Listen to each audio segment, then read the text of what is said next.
GMGers and GMGettes, are you ready?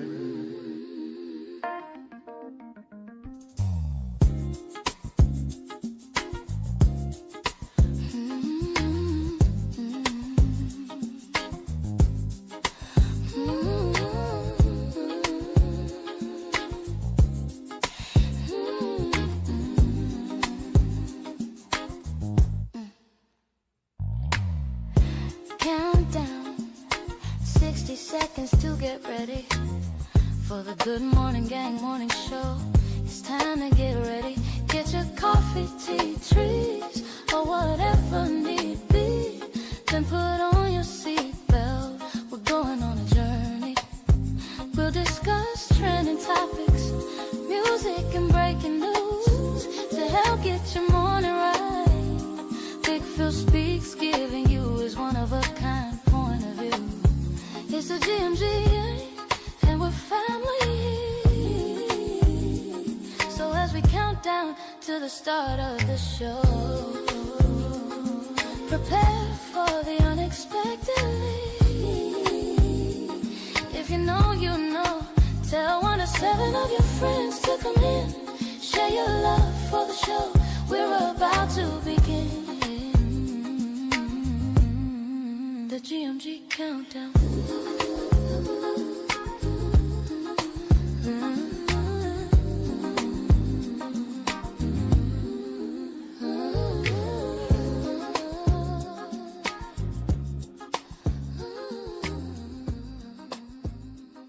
Yeah, it's time to wake yourself up.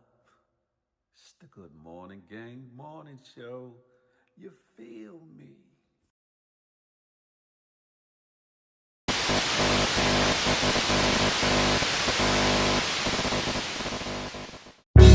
Good morning to you.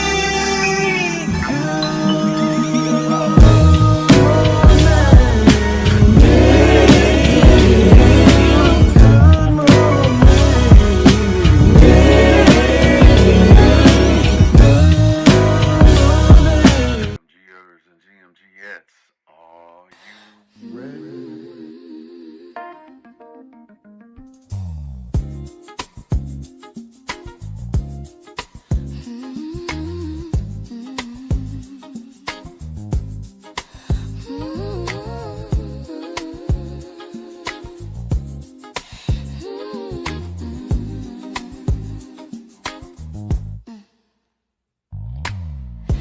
Countdown, 60 seconds to get ready for the Good Morning Gang morning show.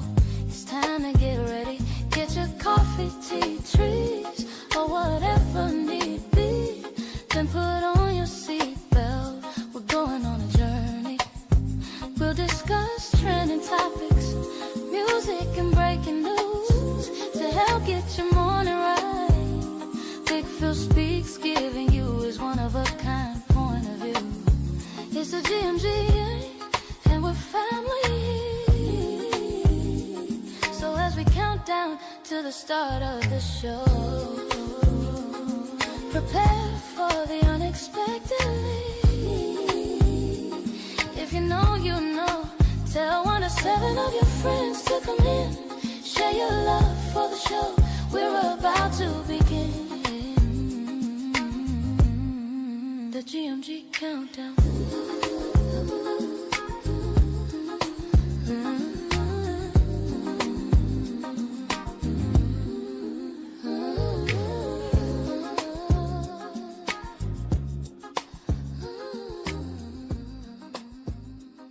Yeah, it's time to wake yourself up. It's the Good Morning Gang morning show. You feel me?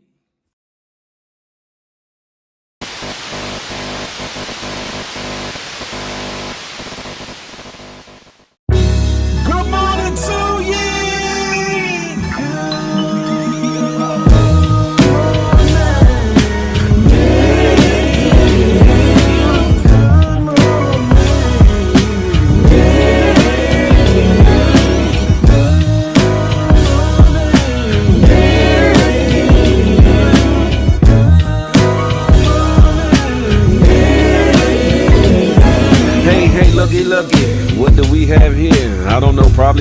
Morning Show ever hit the atmosphere. Let's be clear, there's plenty others that do it B.I.G. But keep it at a buck though, none to get you up though like G&G. With all the news and real point of views you can use. Light and heavy topics we peruse, even a laugh or two. What you talking?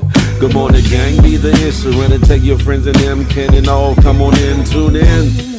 You ain't gonna want them in state, and even the trolls and haters that hate us, we end up being their favorite. Cause from 8 to 10, we get it in, believe that. I mean, from where else could you go when you a part of the show? Definitely GMG, cause when you show love, we show love back. First thing in the morning, we get you through, so after the yawning, wash up and wipe your face, get your snacks and come on in, get comfy, but most importantly, in all caps,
good morning. Good morning. Good morning. Good morning. How are you doing? How are you doing? How are you feeling? How are you feeling? It's Monday, July 20th, 2026. And this is the Good Morning Gang Morning Show. And listen,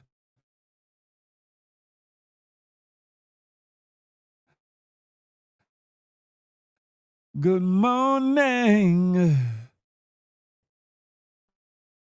Good.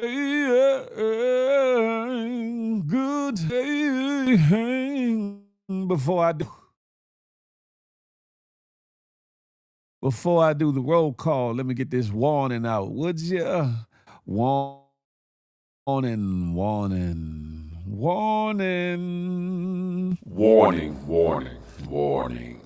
Federal law, Title 17 U.S.C. Section 107 allows citizens to reproduce, distribute, or exhibit portions of copyrighted material under certain circumstances without the authorization of the copyright holder. Fair use allows for the quoting of copyrighted material in the creation of a new work for purposes included but not limited to criticism, comment, news reporting, teaching, scholarship, or research. Fair use preserves the free flow of culture, baby. That part.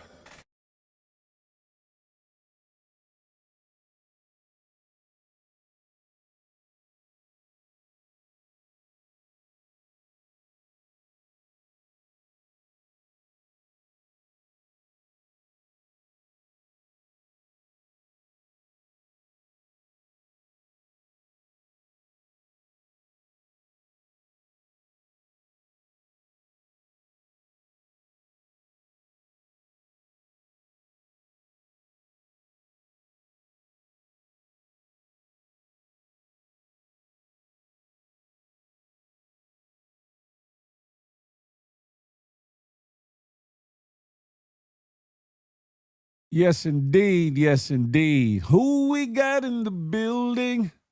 Oh, if y'all can hear me, ladies and gentlemen, I am having some technical difficulties. If y'all can hear me, give me some 100s or some thumbs ups if you would. Before I do the roll call, give me some 100s or some thumbs up. Let me know y'all can hear me clearly. If y'all can hear me clearly, give me some 100s or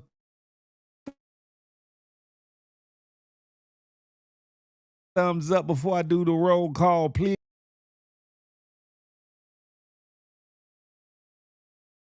Thank you, thank you, thank you. In and out. Okay, pause. No Diddy. 100,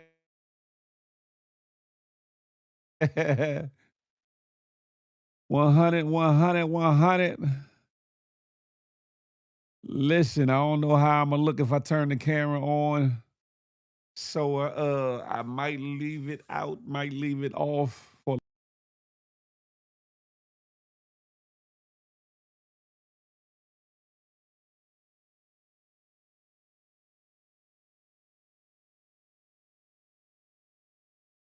it's too early. You can hear me? Okay, that's what's up. Listen. Who we got in the building? Sexy Sugar Mama. She's in the building. Good morning to you. Got in the building. Uptown J from around the way. My home girl Nelly Nail. She's in the building. CBS is in the building. Hello, Cole. I see you in the building. Good morning. Yeah. Who else we got in the building? Huh? Did I already mentioned that? Yeah, I did. Okay, let's keep pushing forward. I know a lot of people might be still night and sleeping things. Lady Cosanita, she's in the building. Good morning to ye. Crack baby building, huh? Listen, who else we got in here? In her, as I like to say, huh? Everybody. 1870 Ma, Schneider Dedra, Jesus Black Man, Crazy Work Mom. Y'all come on over to the good YouTube. Why don't you, huh? Phil, why you ain't play with that play with what thing yesterday? What are you talking about, Lady Cosanita? What are you talking about? Play with what? I know it's not what you are talking about. 70%. Lord of mercy. I think it's because I'm still uploading some items into the system that the system is bugging out a little bit. A lot that I want to talk about, a lot that I have to talk about, but I'm going to wait to present it. Let me try my hand and turn this camera on and see what's what.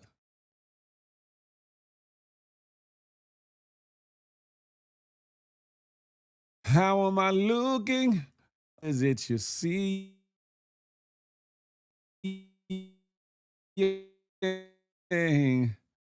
Fix your what? What the hell are you? Y'all be bugged out and saying any oldies. We heard only half of the roll call.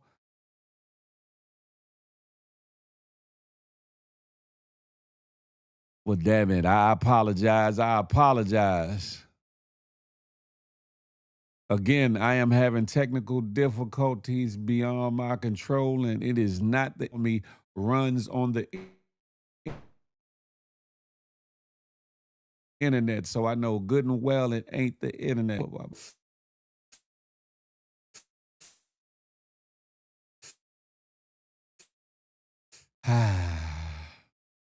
Yeah. Oh, this for a little.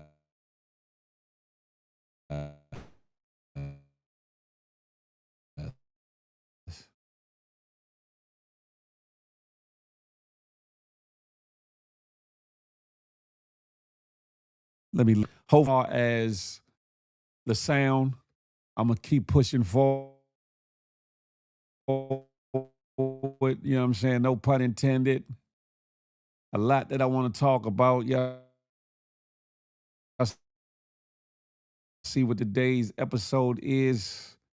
Can you believe it? We're at 330 of them things. 330 of them thiznayes. You hear me? Turning 30 of them things. IDFU. Y'all know what that stands for. I don't fuck with you.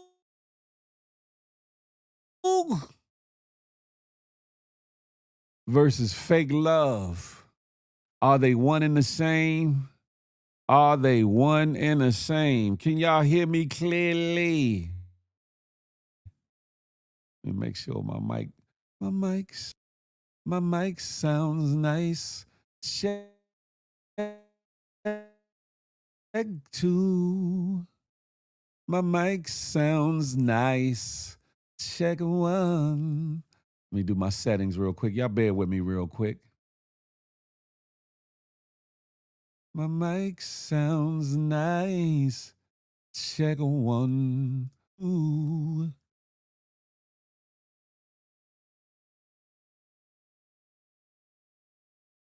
Testing, testing, testing. Okay, we good there. We good there. Okay. Maybe this will give some better resolve on the input. Sorry about that. Circuit City is even though Circuit City was the shiz naive back in the day, Lady Cosanita. Even though Circuit City was the shiz naive back in the dizzy. Okay, let me see. I've talked through allowing some more people to come in the building anyway. You feel me? Allowing for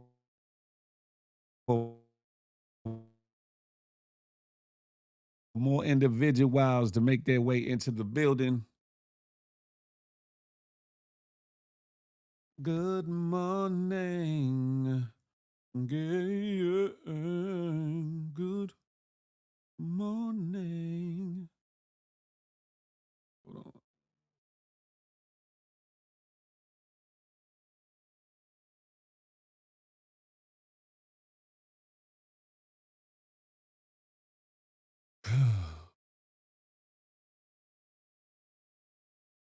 What's better on IG? So okay, that means I should start coming in better on the YouTube or whatever the case may be. But good morning, ladies and gentlemen. Good morning, boys and girls, GMGers and GMGettes.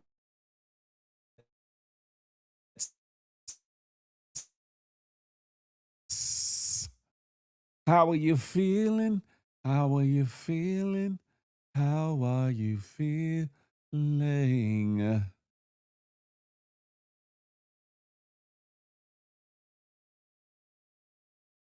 Where do I want to begin? I'm trying to make sure that the audio and the visual come through properly because this right here is bugged out. Sounds a little better. Mumbo sauce is definitely a damn ad.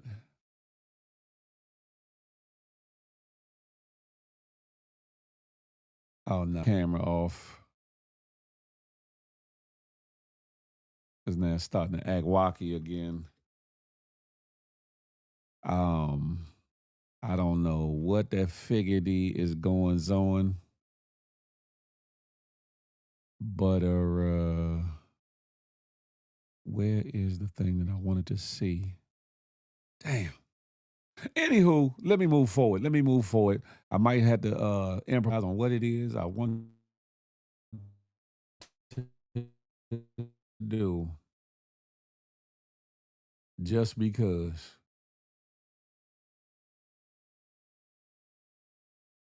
I do want to start the show.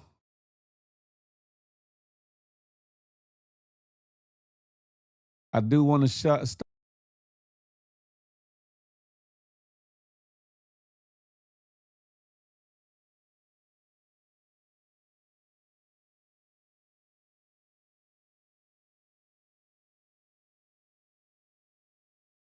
I'm pissed off to the highest of festivity at the moment, but it's still I rise.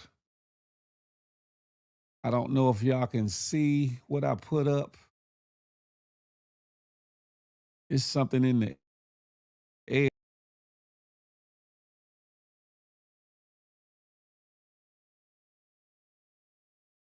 She gonna send me a better picture.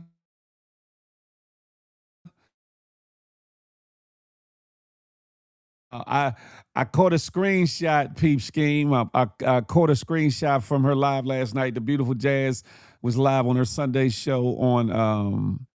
It caught her face distorted, so I didn't want to. I didn't want to put her out there with her face looking distorted or whatever. She gonna give me. She gonna. This is for y'all naysayers, y'all haters that are watching from over here.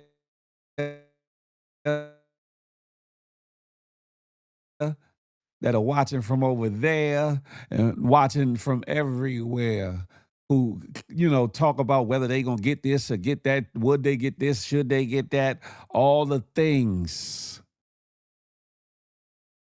Testing. Y'all can hear me.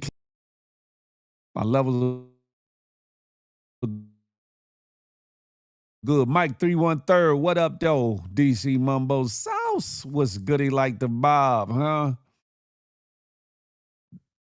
It is definitely messing up the day. VA Power messing up the day. Out talking, we catch you, then it's in and out. Interesting. I think the system is trying to regulate itself.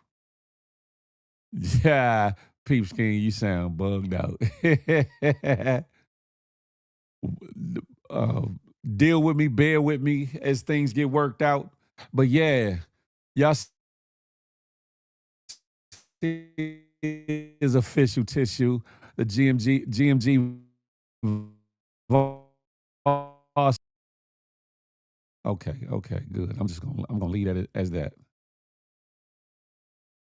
I'm gonna leave that as that, Jack, because I don't know what the hell is going on. Let me try that one. Control Alt Delete. That ain't it.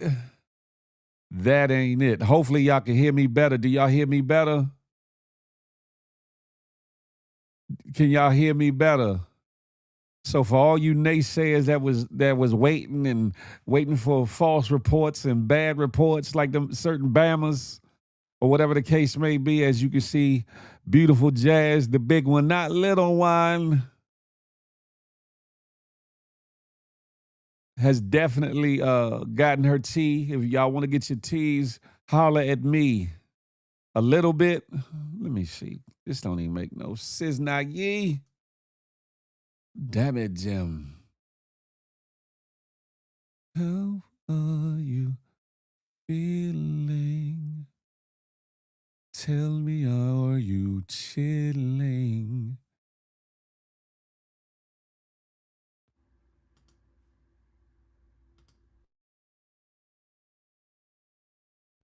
Testing. Y'all can hear me. Y'all can hear me clearly. Hopefully you can. All right. Says that y'all can, so we're gonna keep pushing. Let me add this to a scene and we're gonna get going. You hear me? We gonna get going with it. Place the video.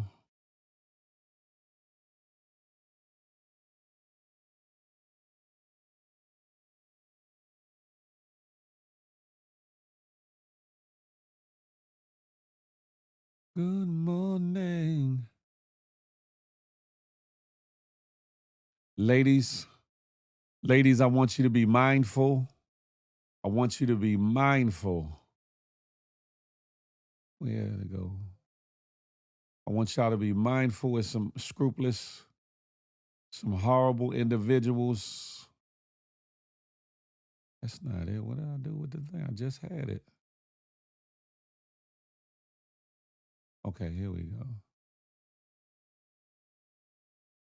There's a new alert, ladies, especially our ladies with children, especially our ladies. There's a new alert to help protect you against human trafficking and the like. Y'all check this video out. Y'all check this video If out. you see this on your windshield, you are a target for human trafficking. This is the new way that they are targeting people for human trafficking. Now, before I go any further, y'all hit that follow button.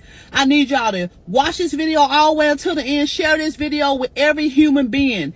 Mom, dad, daughter, granddaughter, child, everybody. If you go into a Walmart establishment, get your nails done, go to a football game, anywhere, and you come outside and see a white dot on your windshield. Now, they say they put it on the right side.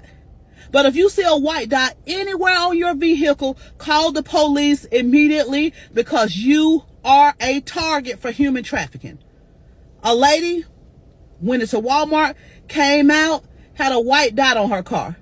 Now, I know these traffickers know exactly what they're doing, because a lot of times when you see something on your car, the first thing you're going to do is use your thumb and you're going to rub it off.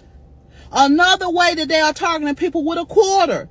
If you find a quarter on your vehicle, just know that you are a target, because you're going to pick this up with your palms, and they will have some type of residue on this, and they will follow you. You will begin to get dizzy, and they will take you, your child. These are the new ways that they are human trafficking people, not just women.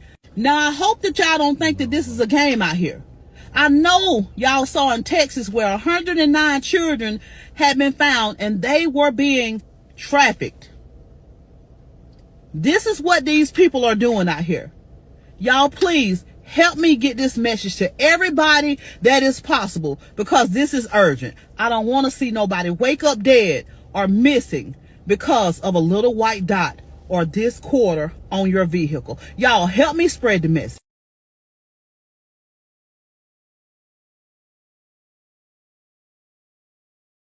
Oh yeah. I know Charlie Hustle. I got it lessened. Trust me, I got it lessened because of the issues I've been having. Until I find out where exactly it's coming from, I have lessened the output. I have lessened the output to lower than 1440p.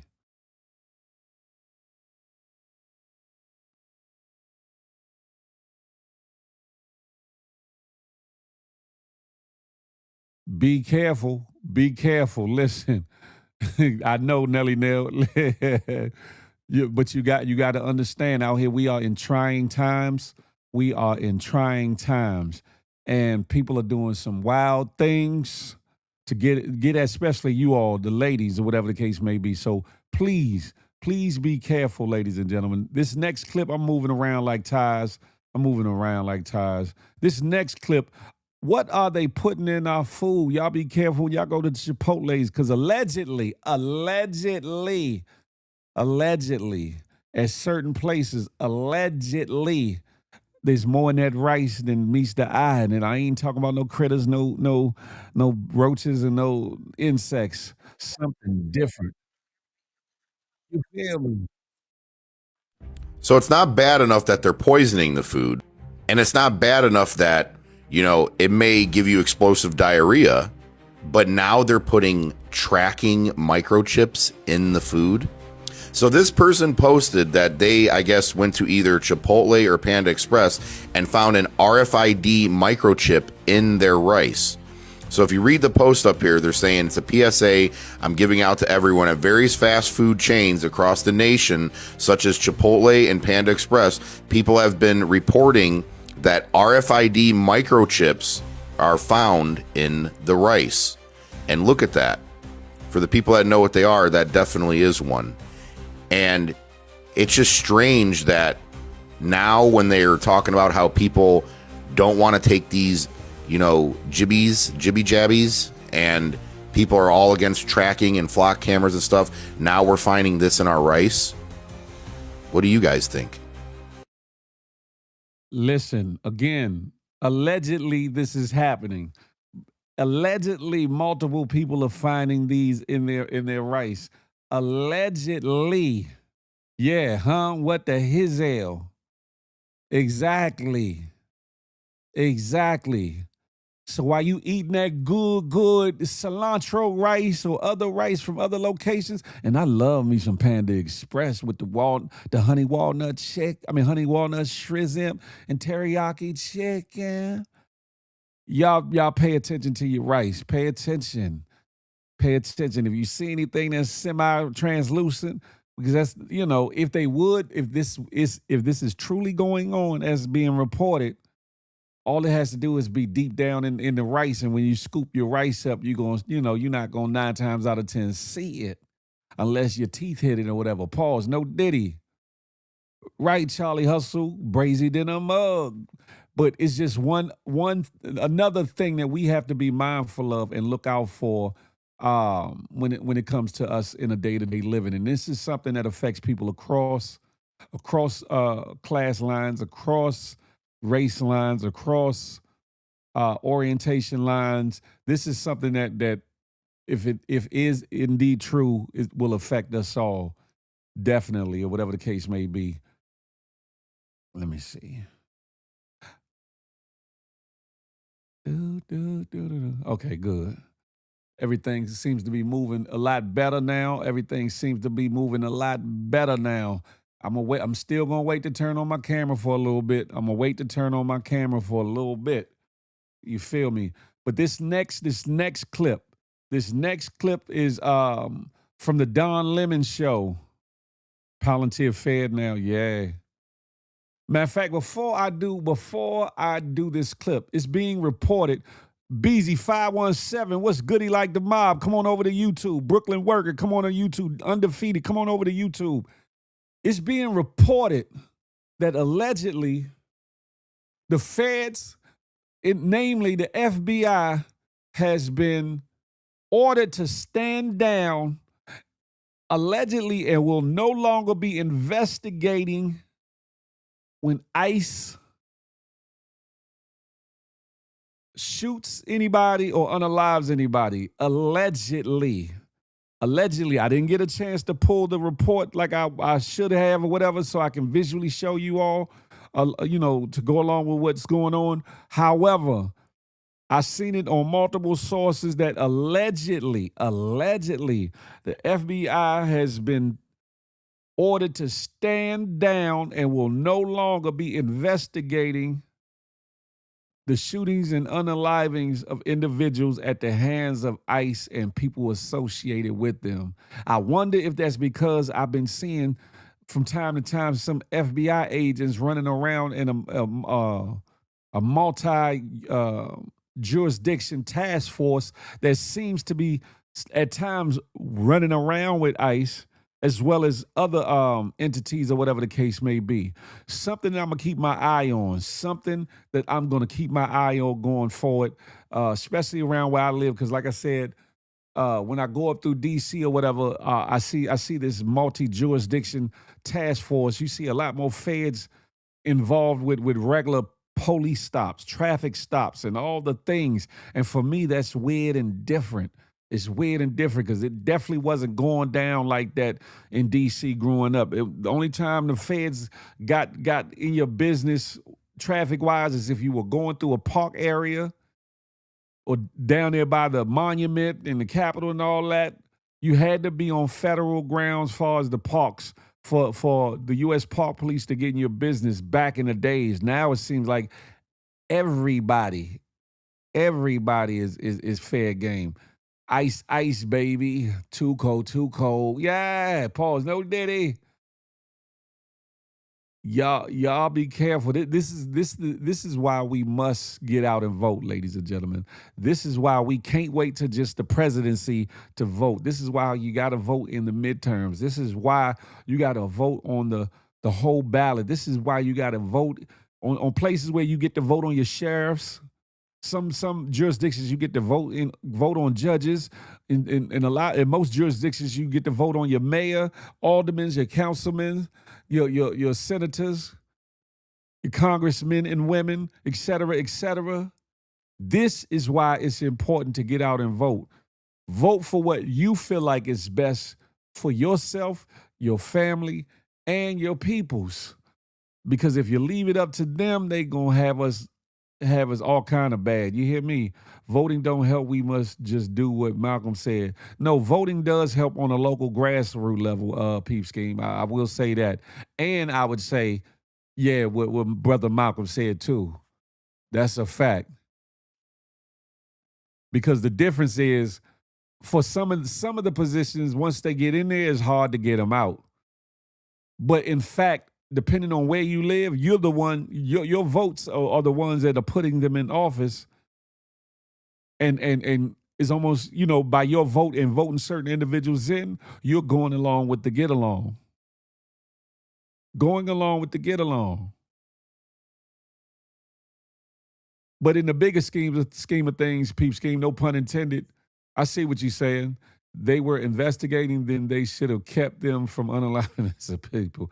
ICE is nothing but upgraded bounty hunters. Some are immigrants themselves. Listen, they are the Gestapo reincarnated. They are the Gestapo reincarnated. I said it. I mean that. Do your due diligence on that. But anyway, as I was saying, this next clip comes from the Don Lemon Show, so all rights were reserved to the Don Lemon Show for this video. But it's billionaire Byron Allen speaking on the state of things as it applies to us. Y'all pay attention and watch this, huh? Would you? We, as Black Americans, we have to understand where the war is. They're killing us in the schoolroom by making sure we don't get a proper education. They're killing us in the courtroom by making sure we do not have equal justice. They're killing us in the boardroom by making sure we don't have real economic inclusion long before they kill us in the streets. That's where they're killing us. Those three rooms. And we have to be diligent. And we, as Black America, as a society, we have to make sure that we emphasize education at the highest level. We have to focus and make sure that we take that into our own hands. We have to make sure that we're diligent and we pay attention to what's happening in these courtrooms. Mm-hmm. And we have to make sure we understand that, we deserve a seat at the table as it relates to business in the boardroom.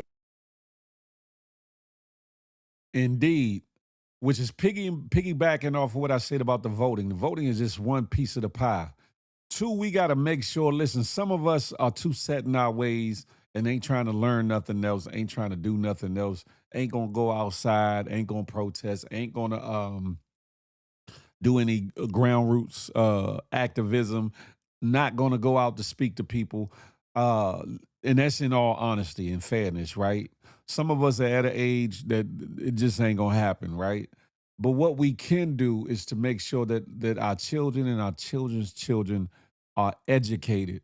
And when I say educated beyond what the school system currently is instilling upon our children and our grandbabies, because they're teaching us to, how can I say, for the most part, to be normal, to be regular, to be stuck on a hamster wheel. They're teaching us to go from school to school to school, to get some debt, and then from the debt to live and work to work the debt off. And then you're still not getting ahead. Now, there's a few that rise above. There's a few that go above and beyond to learn more, to do more, and to become more, right? And just because you live in certain places or spaces does not preclude you or say that you cannot overcome your circumstances or be great just because you from this hood or that hood or this project or this tenement or this ward or this borough. That's all asinine. Because where there's the will, there is the way. Where there is the will, there is the way. Marching and talking seems to don't work. Marching does work, but it has to be put. That marching by itself doesn't. But marching combined with other efforts in your face efforts or whatever the case may be, showing up at the mayor's office, showing up at the councilman's office, showing up places and putting the press and pressure on them. Not marching, turning into riots, but marching collectively. People get scared when they see mass numbers. People get worried when they see mass numbers. The problem is sometimes, though, peep scheme, we march, we protest, we get fed up, we get tired, we get angry, and then we operate like these internet streets and these songs or whatever the case may be. Here today, gone tomorrow. We get short-term memory when it comes to actually doing something and staying focused on on the task at hand when it comes to us personally, us family-wise, us community-wise, and us as a people. We get so distracted by everything. We get distracted by everything. That's why a lot of things go unchanged. That's why a lot of things, seem to fall by the wayside. Yeah, I'm like, okay, this was dope when this happened and this happened. Now what happened? Now what's going on? George Floyd was a huge thing. George Floyd was a huge thing. And the major turning point in the George Floyd situation was not only that we were outside, but more importantly, even some of white America was outside. And it forced them to have to create certain changes at the time, in the moment. Yeah, they pacified us with painting city streets, Black Lives Matter, and all the other things, which are now being torn up in places and areas or whatever the case may be. Yeah, they pacified a lot of people because we let up. We let up off of the gas and start pumping the brakes. We let up off the gas and started pumping the brakes due to all of the things that we've been consumed with on these internet streets that ain't about nothing. And I'm not talking about other unalivings or other shootings or other things involving the police, involving racial components, or just mysteriously happening with no answers, or the things that happen within our own communities. I'm talking about the other shucking and jiving garbage that we are overly consumed with. Like I said, it's okay. It's a time and place for everything. It's a time and place to laugh. It's a time and place to cry. It's a time and place to get serious. It's a time and place to entertain bullshittery, but it's also a time to be serious and dig in. Pause, no diddy.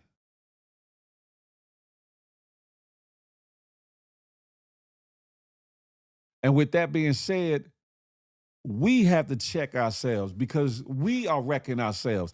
Forget what other people are doing to us in other areas, in areas and situations that are out of our control. We are doing it to ourselves. Forget the bigotry and racism that does exist in the known areas and in the unknown areas that pause, have your jaw drop like, nah, not here too. Especially with gentrification, because gentrification is moving people from one locale to a whole nother locale. Sarah Lynn, no. I wasn't talking about that. I'm talking about the general plight of why things are where they are. Just played a video of Don Lemon, the billionaire Don Lemon, speaking to the billionaire Byron Allen, excuse me, he's speaking to Don Lemon. What was done is like putting a Band-Aid on a wound that needs stitches. That's it. That's it, sexy sugar mama. And then you got a president. That takes the Band-Aid off and put his dirty finger in the wound and gets it festered and get it infected. I like that statement, sexy sugar mama. What was done is like putting a Band-Aid on a wound that needs stitches. And here you go. You got Frumpy Frump putting his dirty, tainted finger, ripping the Band-Aid back, putting his finger in the wound, making it fester and get infected. Please don't let that go over y'all head in no way, shape, or form, huh? In no way, shape, or form. Okay. Okay. Let me see.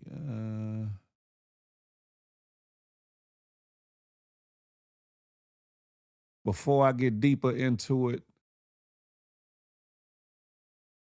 I do want to hold on.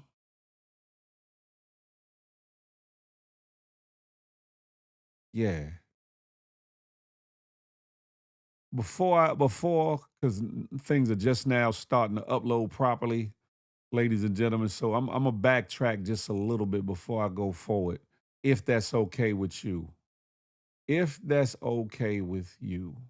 Where is the other one?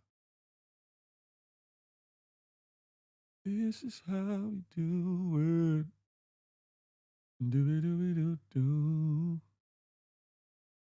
Do-be-do-be-do-do.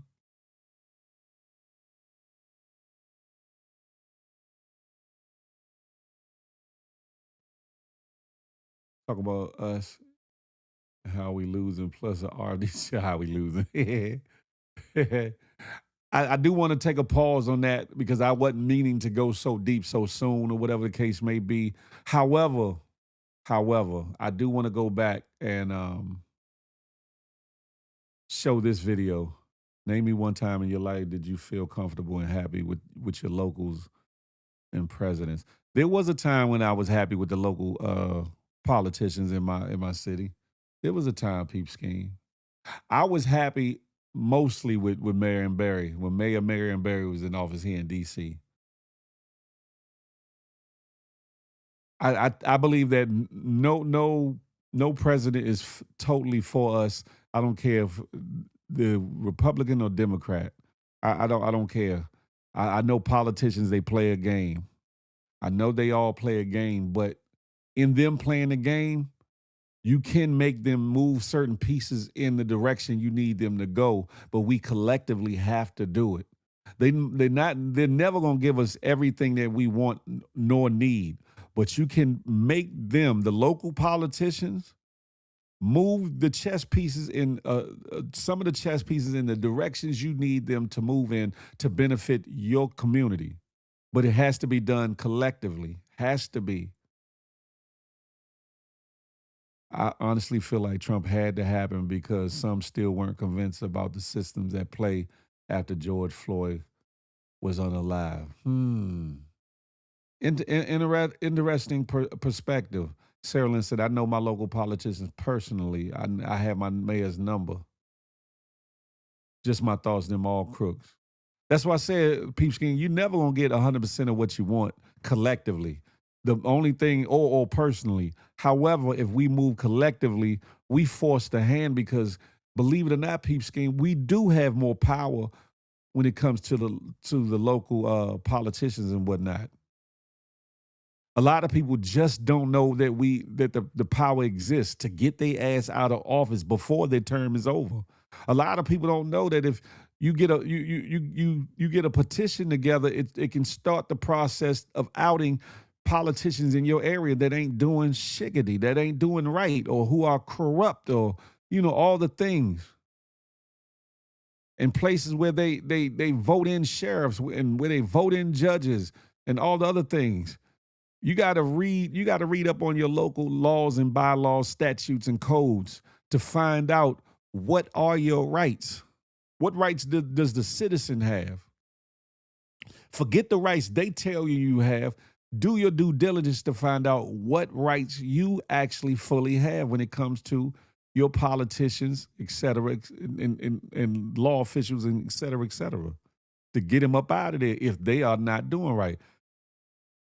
I actually help create and push local legislation on issues that matter to me. It's not just about voting. You're right. It's boots on the ground. You're right about that. Again, I'm a veer for a minute. I wanted to play this a little bit early before I got too deep, but I couldn't. So I'm gonna play it now. I got a question for you all, right? Did Rick Ross violate? Did Rick Ross violate, and should DC Young Fly get at him as only DC Young Fly knows how to do, ladies and gentlemen? Did Rick Ross violate, or should DC Young Fly get at him as only he can? Y'all check this out. I need security, surely to clear a path for me. I'm walking off on you goofy niggas that act funny. All you DC young flies get one time. Hopping barb ass nigga, don't cross the gun line. Life sentence, the biggest, a slight menace. A half a billy. Well, damn, fat boy. Well, damn, fat boy. How you feel? Hey.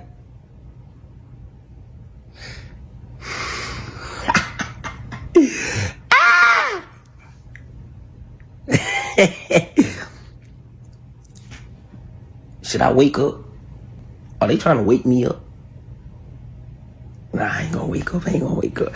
Hey, boy. Hey, y'all go get that album, gang. Go get that album, gang.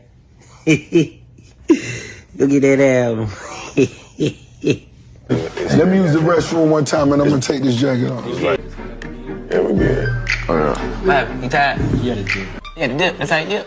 Yeah, no, that's funny here. We ain't get no dap. We really got turned up. We like, you about to come back? I'm gonna bring that shit up next time we speak. When I see him. Man, why the fuck you just leave like that? Say bye, my nigga. Like, you can say bye. I'll tell you one thing. From now on, that's how the fuck I'm leaving. Do y'all feel as though in this clip from the song that Rick Ross created that he violated DC Young Fly? Of course, we don't know the full backstory to none of it to understand what's the reasoning. I do remember the clip of the episode from the 85 South show with DC Young Fly, Chico Bean, the homie from Uptown DC, and Carlos Miller with Rick Ross on it. And Rick Ross got up inadvertently, rolled the hell out, got up out of there without saying goodbye or anything. I don't know if he felt the way. I don't know if he had an issue of the direction that the show was going at the time. But do you feel like Rick Ross might have some kind of secret animosity? You know, that fake love? That fake love. Speaking of which, that's the title of this show, episode 330, IDFU, I don't F with you, or the things that you do versus fake love. Do y'all feel like Rick Ross be out here giving genuine love or fake love? That's my question to you all, right? But moving on. I apologize that I played that kind of out of order. Like I said, I was having technical difficulties, and I wanted to play that earlier. One of the first videos that I showed, I wanted to play that then. But hell, we moving on. This next video, I want to celebrate this youngster. His name is Jamie. They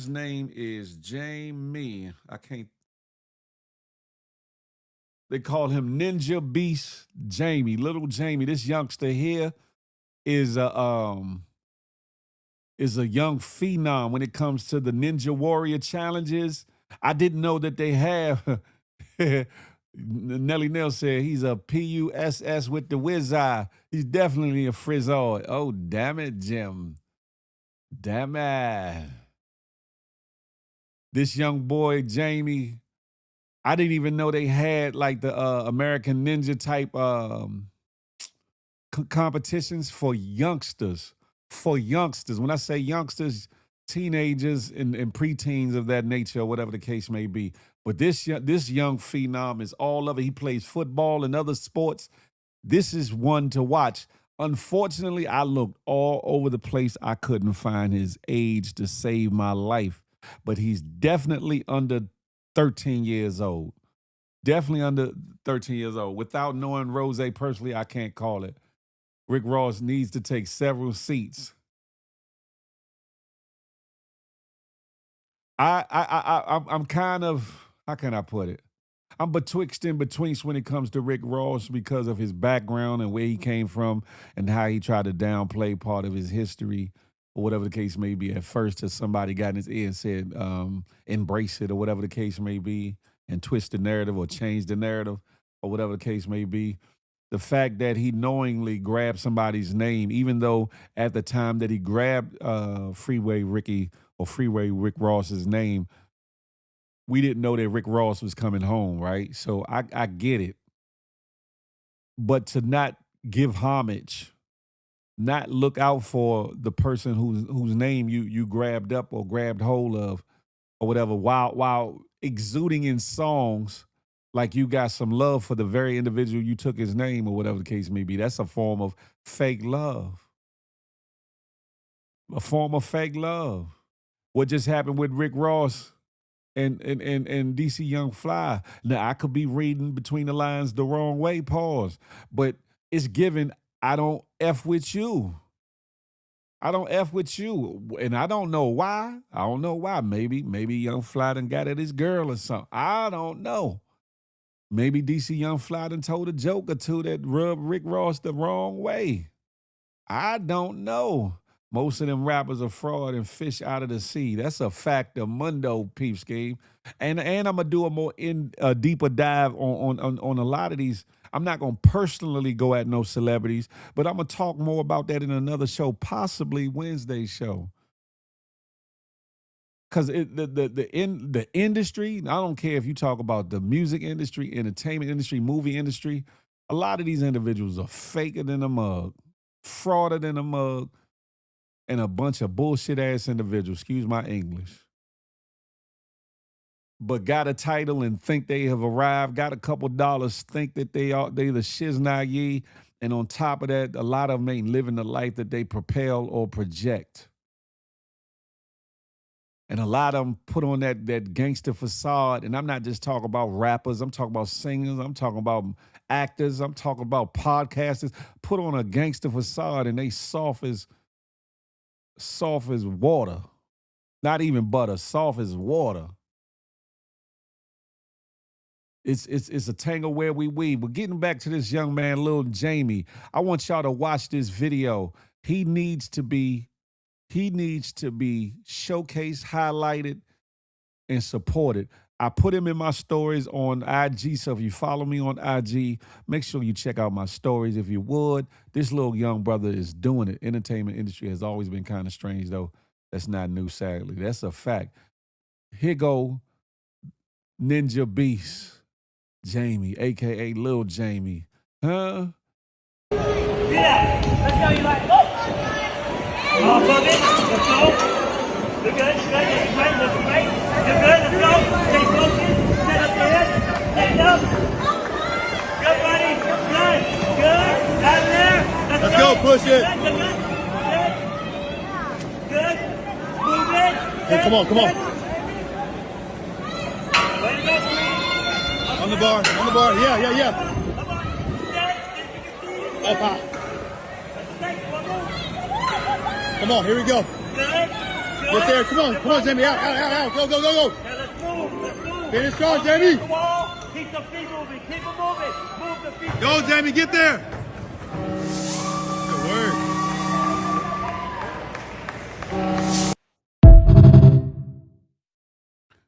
Listen. Yeah, he did that. And think about this, Nelly Nell. The young boy is a preteen. A preteen. That ain't no grown man. That ain't no college student. Hell, that ain't even a high school student doing that.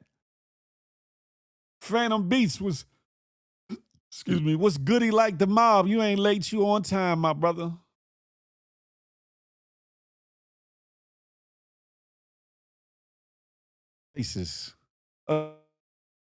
Again, that's not a high school athlete. That's not a college athlete. That's not a grown man. That's a young Padawan. That's a young whippersnapper. That's, you know what I'm saying? He's definitely making it do what it do. You see, he had, when the camera started, there was somebody to his left. He left that person that was to the left in the dust. In the dust. I looked at some of the footage, some of his other footage on IG, and the brothers, the little brothers, a young phenom. Like I said, he plays football and other things. He's about to be something. Y'all keep an eye out for him. You can see at the end of the clip, it had his IG page is Ninja Beast _ Jamie, JAMIE. Ninja Beast _ Jamie. Y'all go follow that young man. See, we follow any and everything else. We follow any and everything else. We support any and everything else from love to inspiration to bullshiggery. We need to get behind our own that are doing great things. And that young man is making strides in his lane and making it do what it do and doing it phenomenally. You hear me? Doing it phenomenally. Sweet tea in the morning. That young man is a beast. That's a fact of mundo. Sexy sugar mama, not sweet tea in the morning. Damn it, Jim. Listen. Scared to come outside. Let me change this up real quick. Jesus peace. All right, let me bop. I'm trying to upload this other footage that I had prepared before I get into the Mo 3 and Yellow Beezy situation or whatever the case may be, which is coming to a head for those that have been paying attention. And even though it's a Texas thing on the surface, it can and has affected rappers,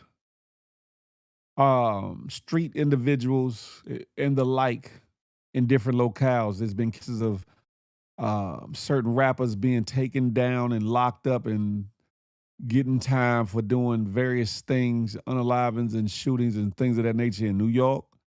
There's been some rappers unalive. There's a low-key been a war going on in D.C.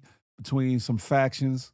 Of course, out west with the situation with Drakeo, the ruler, and you know, other individuals, Slim 400, R.I.P., Nipsey Hussle, and various others, to where they have lost their life to the bullshiggery of the streets, whether they were directly in the streets involved or trying to make a change and get away from the streets.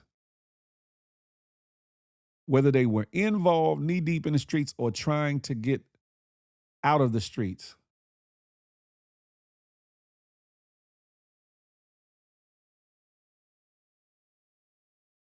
It's something that affects us all. I know sometimes y'all like, why you sticking in this one state? Because at the moment, there's a lot of things going on in Texas that that if you pay attention, especially to everything that's going on. The South has something to say, and they do, right? However, right now, there's a whole lot being said without being said about all the activities that are happening in places like Texas, Mississippi, you name it. To where there's a lot of people mysteriously coming up missing, but people are coming up missing all across the country, Phil. You're right. Unquote, called suicides, being swept under the rug. That's happening in other areas too, Phil. It is.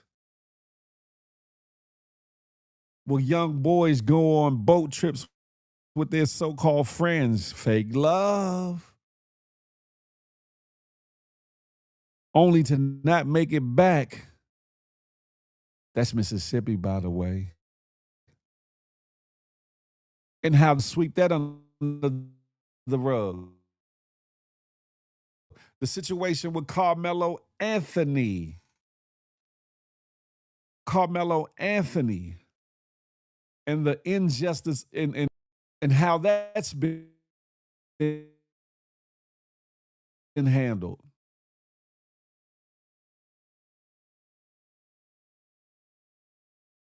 There's a lot of things. There's a lot of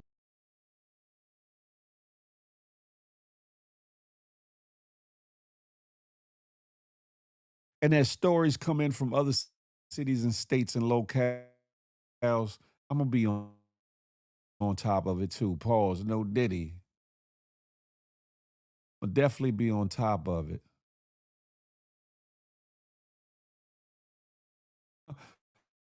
Boss Angeli, Cuban Baby, Topaz Speaks, Get Money G. Y'all come on over to the good YouTube, huh? I helped deliver a whole human baby 2 weeks ago. He's the most peaceful. Shout out to that in helping to bring a life into the world. But are you surprised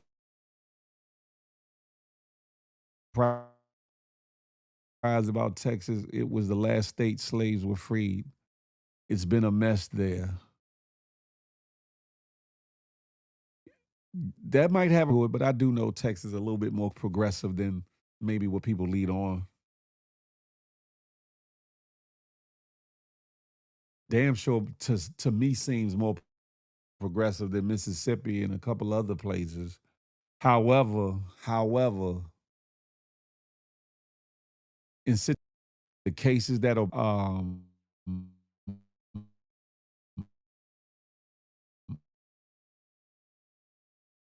adjudicated, dealt with, how the people rally around for or against something can play a part in how people get up, start to wake up things in their own city and states. Shout out to Hawk Newsom. I like how he moves. I like how he stands up on 10 toes, that he's not afraid to be arrested. He's not afraid to speak out when it comes to injustices in New York, when it comes to how the police deal with the people, how the police deal with the people and the corruption.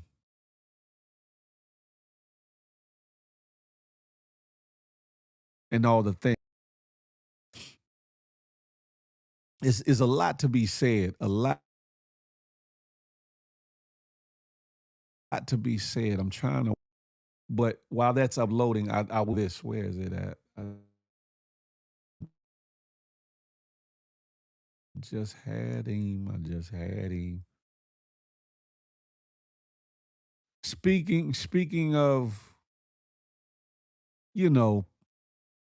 so-called suicide hangings that a lot of people are calling bullshit on. I like this brother's demonstration on it, but his visual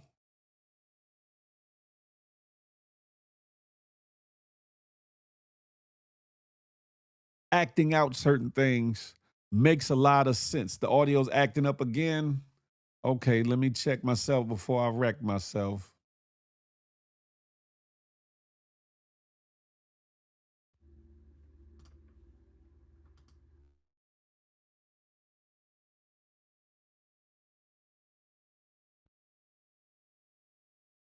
Do I still sound choppy? Or do I sound better now? Coochie sweater now.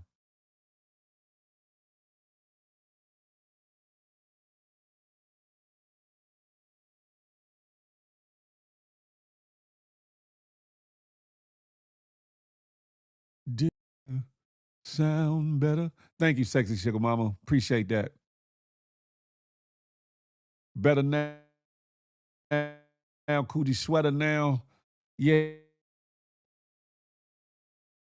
Yes, this visual demonstration that this young man is going to give is going to trigger some, but it's going to make you really pay attention and think and conclude that some locales and states have presented when it comes to these unalivings by quote unquote what they have deemed to be suicidal hangings, but a lot of us are calling B shit on it. Y'all pay attention, huh?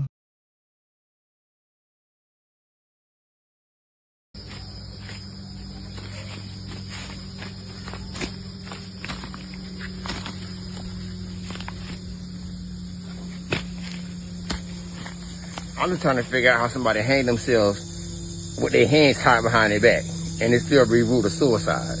That's all I'm trying to fucking figure out.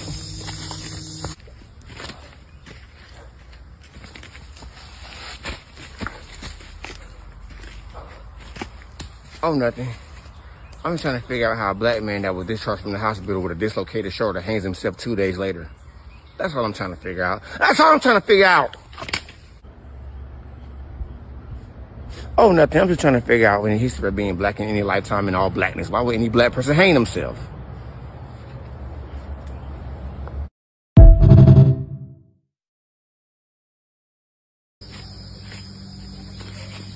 Don't even have it running again. The picture. It might be triggered.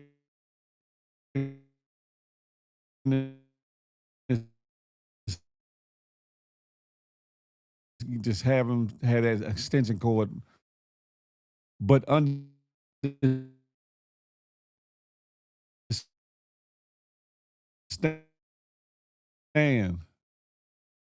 what he's saying makes that I've closed the books on are super suspicious and calls for public awareness, public outrage. And again, collectively, in the cities, states, and locales where these things are happening, people need to stand up. Attorney Benjamin Crump, salute to him and his team. Al Sharpton, those of the like, can't take on every case that happens. And it seems like there's been a lot happening.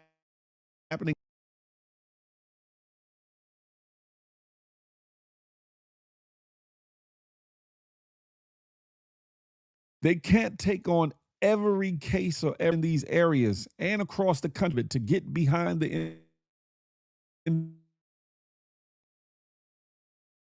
individuals' situations to be able to get it pushed out to the media. Two, to give it enough light, shine, and pub and push and repost and shares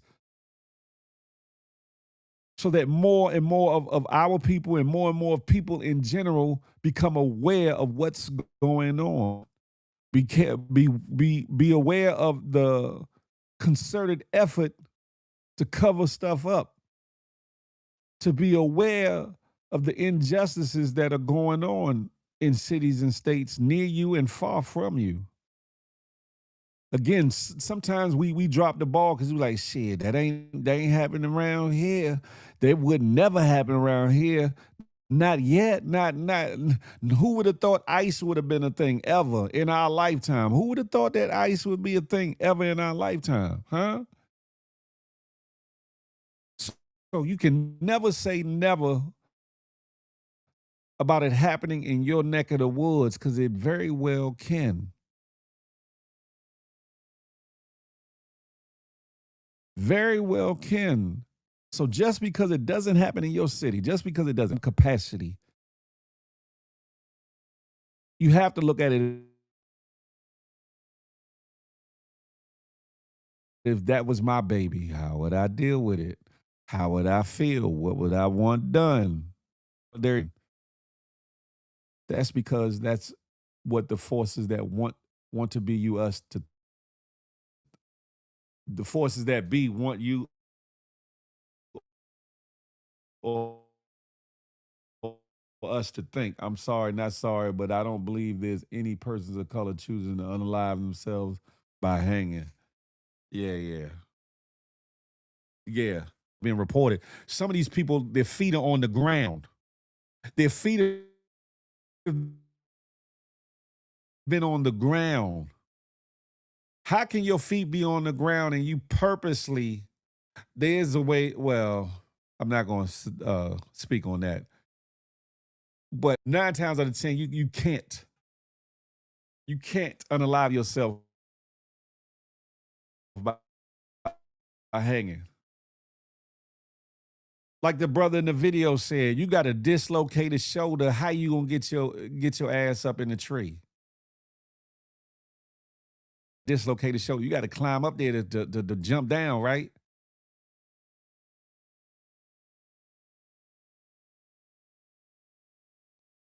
If your hands are tied how a cord or a chain or anything else up around a tree or over a limb or whatever the case may be,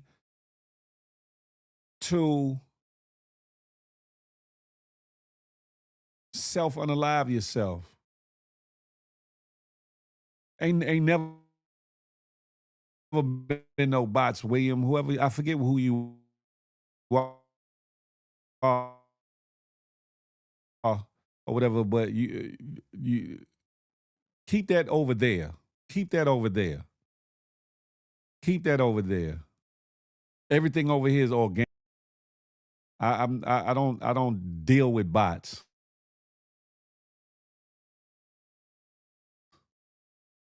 I don't buy bots for nobody else neither. They want us divided. Yeah. That's a fact. They want us living. That's the thing though.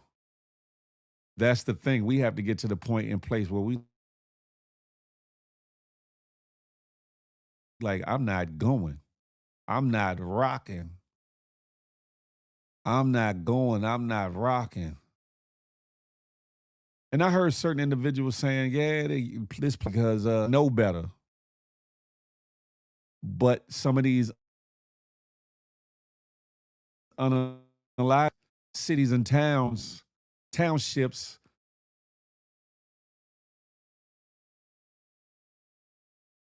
wards, etc., of these same places. It's not shocking. Before a lot of us, shocking to hear of it.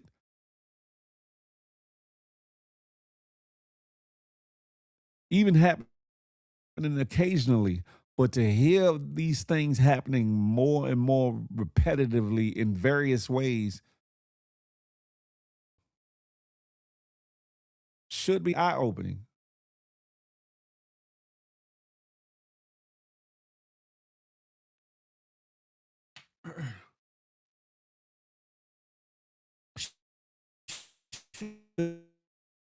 Should be eye-opening. This other video is almost finished uploading, and I'm gonna play it because it's in relation to the lane we in right now. Be pressed to just say things, and this is a side note. Some things be shits and giggles, some things be cool, but some people just be careful when motherfuckers show you they don't fuck with you. No matter if they say that they F with you. Be careful of that. Smile in your face and all along they talking crap about you behind your back, plotting against you behind your back, trying to get at your woman or your man behind your back.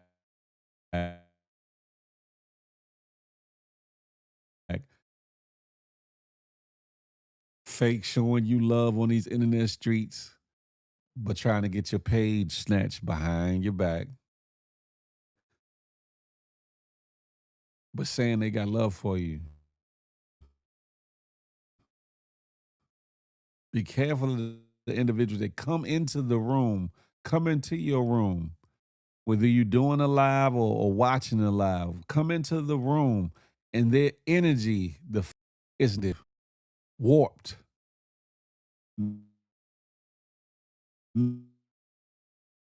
miserable.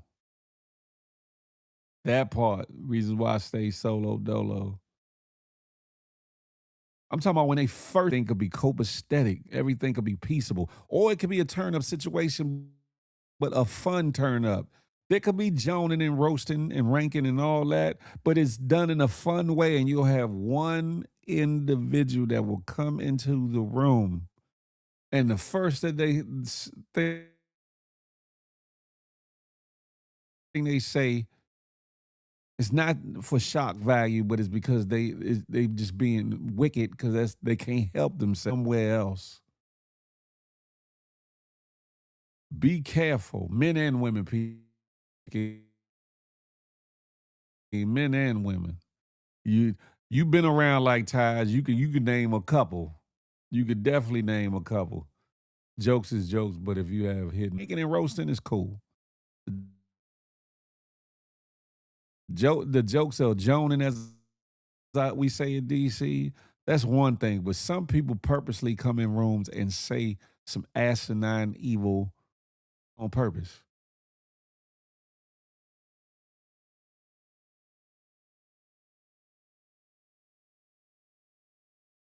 And all I'm saying is we just got to be mindful of that. You feel me?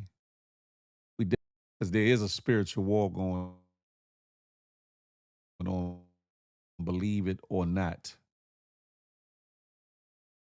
Believe it or not, there is a spiritual war going on. Let's get it properly positioned before I play it.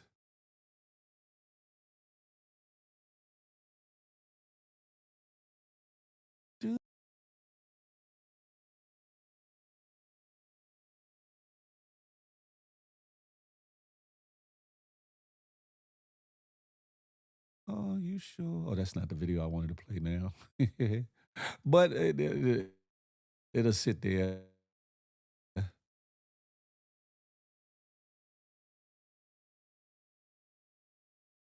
me make a duplicate of this page and let me do this here.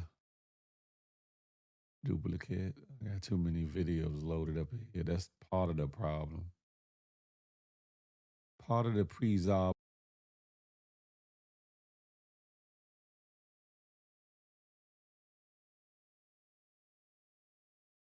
Okay. All right, here we go.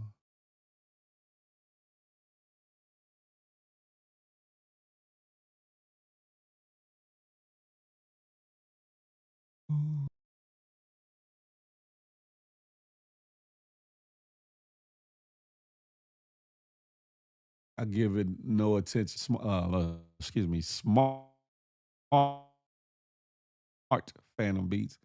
That's because misery. Not every ha ha kiki is a joke. The joke is on you. That's a fact. That's a fact. Dez, what's goody like the mob? What's goody like the mob? The HR team is in the building. Super, what's up? And yeah, that sexy sugar mama. That's why I pay attention to everything, right? Whether I speak on it or I let it rock or let it ride or whatever the case may be. Big Phil was far from stupid or slow. Far from stupid or slow.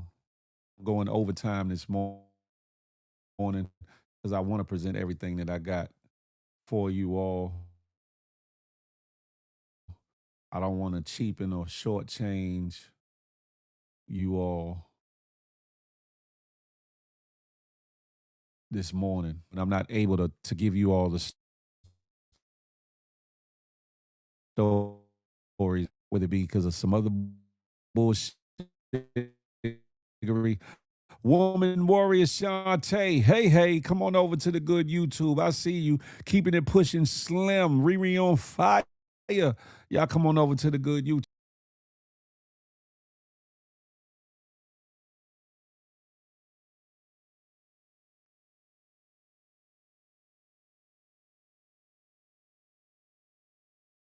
It's almost done. I'm trying not top of it from where just yet.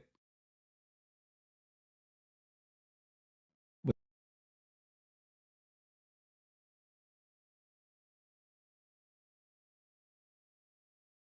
I'm a side.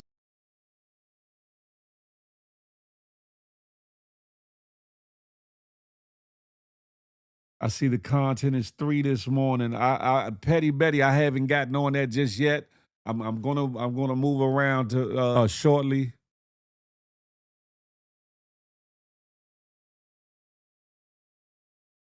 Chopping it up about this, that, and the third.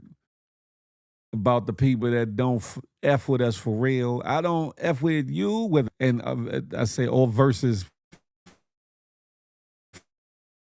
fake love. I would rather somebody tell me love is way more dangerous. But I'm getting to it, Petty Betty. Trust me, stick and stay around. Share the live if you would. Share the live if you could. You hear me? Do, do, do, do, do, do, do. Hold on, let me rename this. Y'all bear with, okay, I already got that. What am I doing? Okay. Do, do, do, do, do, do. Boom, okay, here we go. Here we go, ladies and gentlemen. We smoking, we cooking with grease now. We cooking with grease now.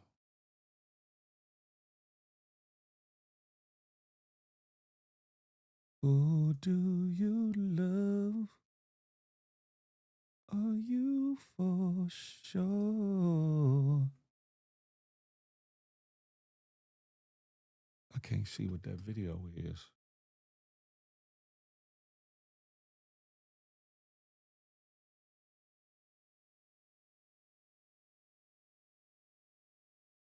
Hold up.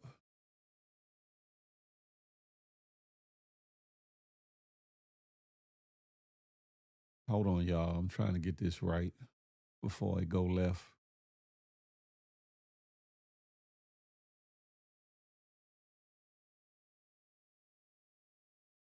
Anyway, I'm gonna move forward. Because it must not be meant for me to present it or whatever the case may be. I'm gonna move forward because it must not be meant for me to present it the way in which I want to present it.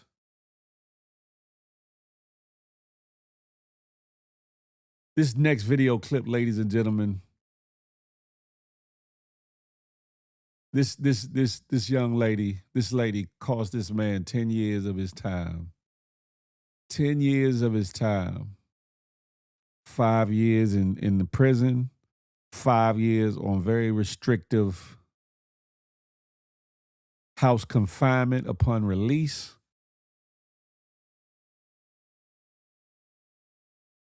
All for it to be a lie. All for it to be a lie. Look, I got blocked by a lot of people. I don't know why. Listen, yeah, I'm blocking more people too because I'm just not playing with certain energy. I'm not. I done unfollow some people. I'm just blocking other energy because you're not gonna wake up on the wrong side of your bed and want to take it out on me. That's not gonna be a thing. I'm not going. Just like I'm not gonna be giving the same energy out. I'm trying to protect my peace when it comes to certain things. Because unlike a lot of these other individuals, I will act out.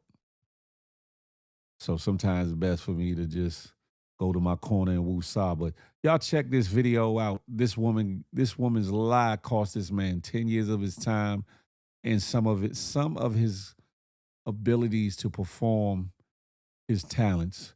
Y'all want to know what I'm talking about? Check this out. I did not know nothing about sex. So. You're watching never-before-aired video of Juanetta Gibson and Brian Banks in the minutes before her stunning confession that she lied when she said the high school football star raped her 10 years ago. This camera right here was in a plant. This is the man who helped Banks get the now famous confession on hidden camera. Private investigator Freddie Parrish. There's only one chance to get the goods. I mean, you got to make it right the first time. Parrish's son played football with Brian Banks at Long Beach Polytechnic High in 2002, the time Juanetta Gibson made her false rape accusation. Gibson's family got $1.5 million settlement from the school district, and Banks got 5 years in prison and 5 more on parole, shackled with an ankle monitor. So I know I'm not behind bars, and I know I'm not locked up right now, but I'm still very much incarcerated. Then last year, Brian Banks got a Facebook friend request from Juanetta Gibson. Mr. Banks called my son, Freddie, and asked him, what should I do? My son naturally says, hey, you got to call my dad. He'll help you with this. Once I was able to read the case, there was no doubt in my mind that this young man was innocent. Parrish devised a plan to clear Brian Banks' name. He wired his office. We had a pin like this with hidden cameras sitting in this pin holder, and with microphones. We had put the audio device in that tree right there behind you. The private eye suggested Banks first invite Gibson to his office for a friendly chat about their past. About all the scholarships, everything. Brian Banks asks Gibson for help in clearing his name. I will go through with helping you less. But she's afraid of losing all that money from her settlement. All that money they gave us, gave me, I don't want to have to pay it back. All that, because that will take a long time. Now comes the hard part. Banks had to convince Gibson to come back the next day and talk to the private eye who was helping free him. I needed to get her to basically recant everything that she said that Brian did 10 years ago. If I let this man down, I would have to live with that the rest of my life. The mood in the room was light, but investigator Parrish's questioning got heavy. When did you intrude it? Was it after him, before him? After. Now the big question. Did he rape you? No, he did not rape you. Did he kidnap you? When she said those things, what did you say to yourself? Wow, I got it. It was the key evidence that Banks' lawyers from the California Innocence Project needed to go back to court. And that undercover video got Brian Banks' rape conviction thrown out. Banks' lawyer, Justin Brooks. Well, the videotape is a slam dunk in the sense that she's recanting her testimony. She's specifically saying that he did not rape her. Parrish has had big celebrity cases and well-known clients, but this assignment had a different kind of payoff. Now, I had an opportunity to make a difference in a man's life. And finally, what about Juanetta Gibson, who got all that settlement money after making a false accusation? We asked the DA's office and the school district if they plan to try and recover it. They wouldn't comment. But Banks' lawyer and private eye say most of that $1.5 million settlement has probably been spent. You know, in fact, Joel, a lot of the neighbors and even some friends have come forward saying that money was spent left and right, and on a lot of things, including cars, a lot of cars. It is thought that she's gone through, or her family has gone through most of that money. In fact, when she showed up for that meeting, she took a bus, didn't even have a car to drive. 28-year-old Atlanta Falcon linebacker rookie Brian Banks is one step closer to making his dream a reality after taking to the gridiron against the Cincinnati Bengals this week. Nice job getting off a block and making a play. It's still one of those situations where, like, you know, it happened, but like now it's just replaying in my head. But this is no ordinary rookie. Banks joined the Falcons after spending 5 years in jail and 5 on parole. Why? He was wrongly convicted of raping a high school classmate. In May 2012, justice was served. The verdict for Banks overturned. The new ruling, not guilty. The people's motion to dismiss this case pursuant to Section 1385. I may not ever get the answers as to why I was supposed to go through what I went through, but I know that I'm here today and I remain unbroken.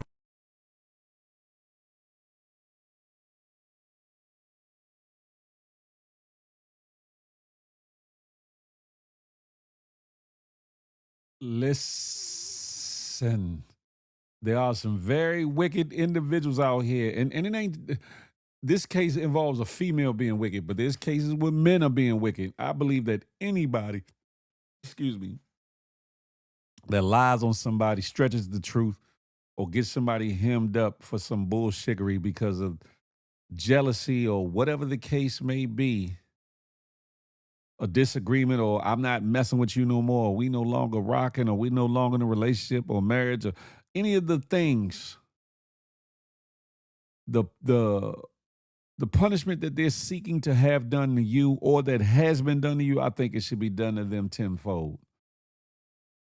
That brother did 10 years, she should do 100 years. Because not only did she lie on him, she defrauded the system and got not only him locked up, but got a $1.5 million settlement. Her and her family, they should all be locked up. They should all be locked up.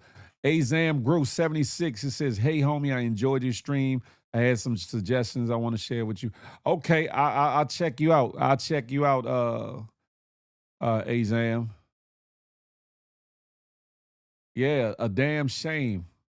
Damn, and the R word is not one of them things you want to go to jail for. It's not. It's not.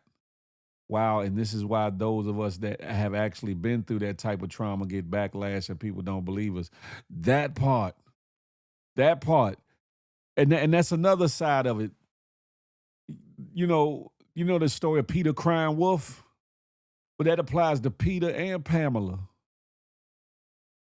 Peter and Pamela crying wolf. It does make it bad for women and men that have actually been violated or actually had something done to them one time or repetitively. And not only is it a spit or a smack in the face to those individuals that have been victimized in real life, it makes it that much more harder for people to believe those that are truly victims of said events. Before I move any further,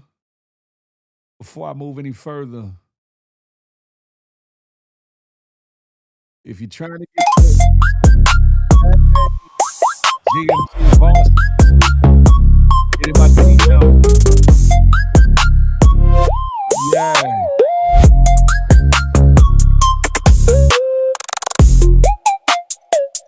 Hey,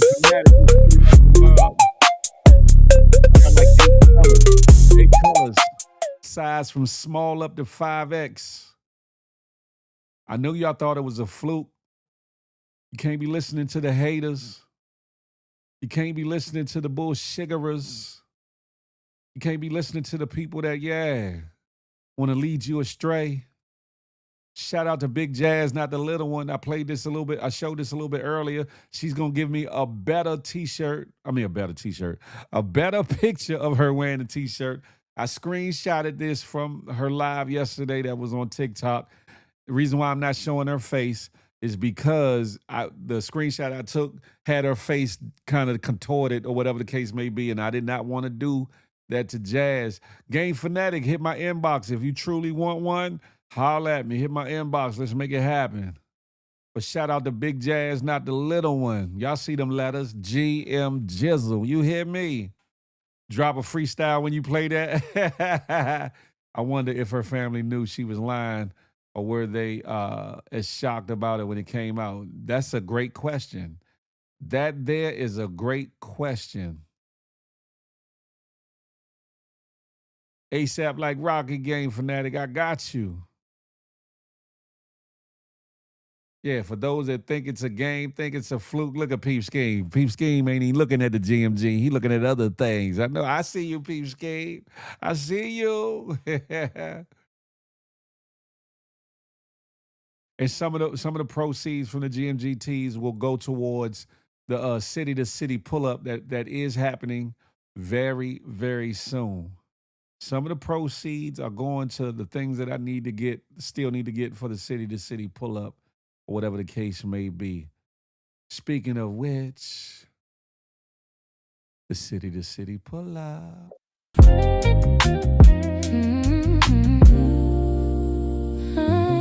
City to city. City to city. City to city, town to town. Big Phil Speaks is coming through and it's going down. Pulling up on the scene to find out what's going on, ain't no mystery. Pulling up in your city to get to know the people, the culture, the history. Rolling around like tides, where will he stop? Coast to coast and stay to might just end up on your block. City to city. The pull up is real. When you see me, Get with me. get with me. City to city. City to city. The pull up is real. When you see me, Get with me.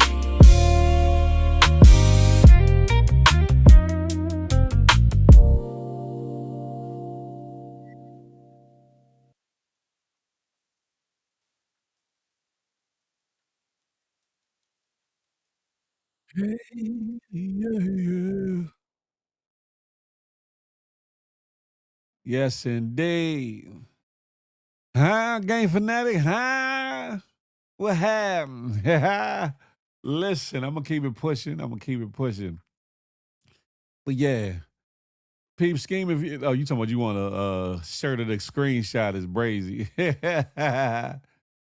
Understand something. There's a lot going on when it comes to the Mo3 Yellow Beezy case.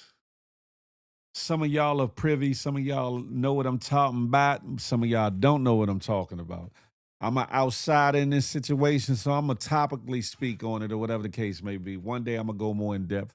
Hell, I might be as a part of the city pull up, be outside the courthouse doing the actual Mo3 case, the case about the Mo3 death and all that they've got indicted or whatever the case may be.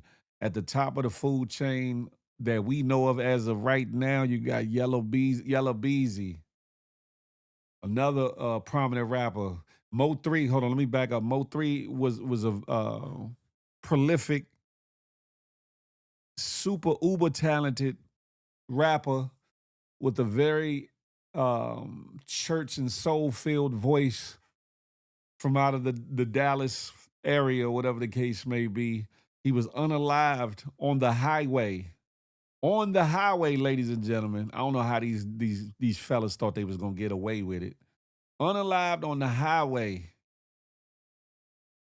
And Yellow B has been caught up and wrapped up in this situation, allegedly saying that he bankrolled or was a part of the bankroll that went into having Mo3 unalived or whatever the case may be.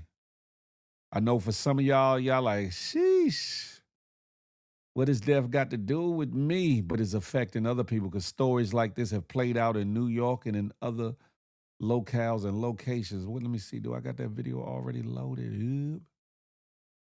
Let me see. No, let me hold up. I got to load it up one time for the one time. City to city. Ooh. Give me a second. Let me load this up. It might be a little triggering. What I'm about to show y'all. It's old footage of the actual incident. Of course, it does not show the actual unaliving, but it's leading up to it and whatnot, and you can get a sense of what happened. Here's the video to when rapper Mo3, I guess he realized that he was being followed or whatever the case may be, and they said that his car cut off, allegedly that his car just out of the blue cut off. There was another vehicle that pulled up, a black vehicle, and kind of just haphazardly parked on the highway, and somebody got out, a couple people got out the car and got at Mo3, which turned around and cost him his life or whatever the case may be. Here's that footage right here. Trigger warning for those.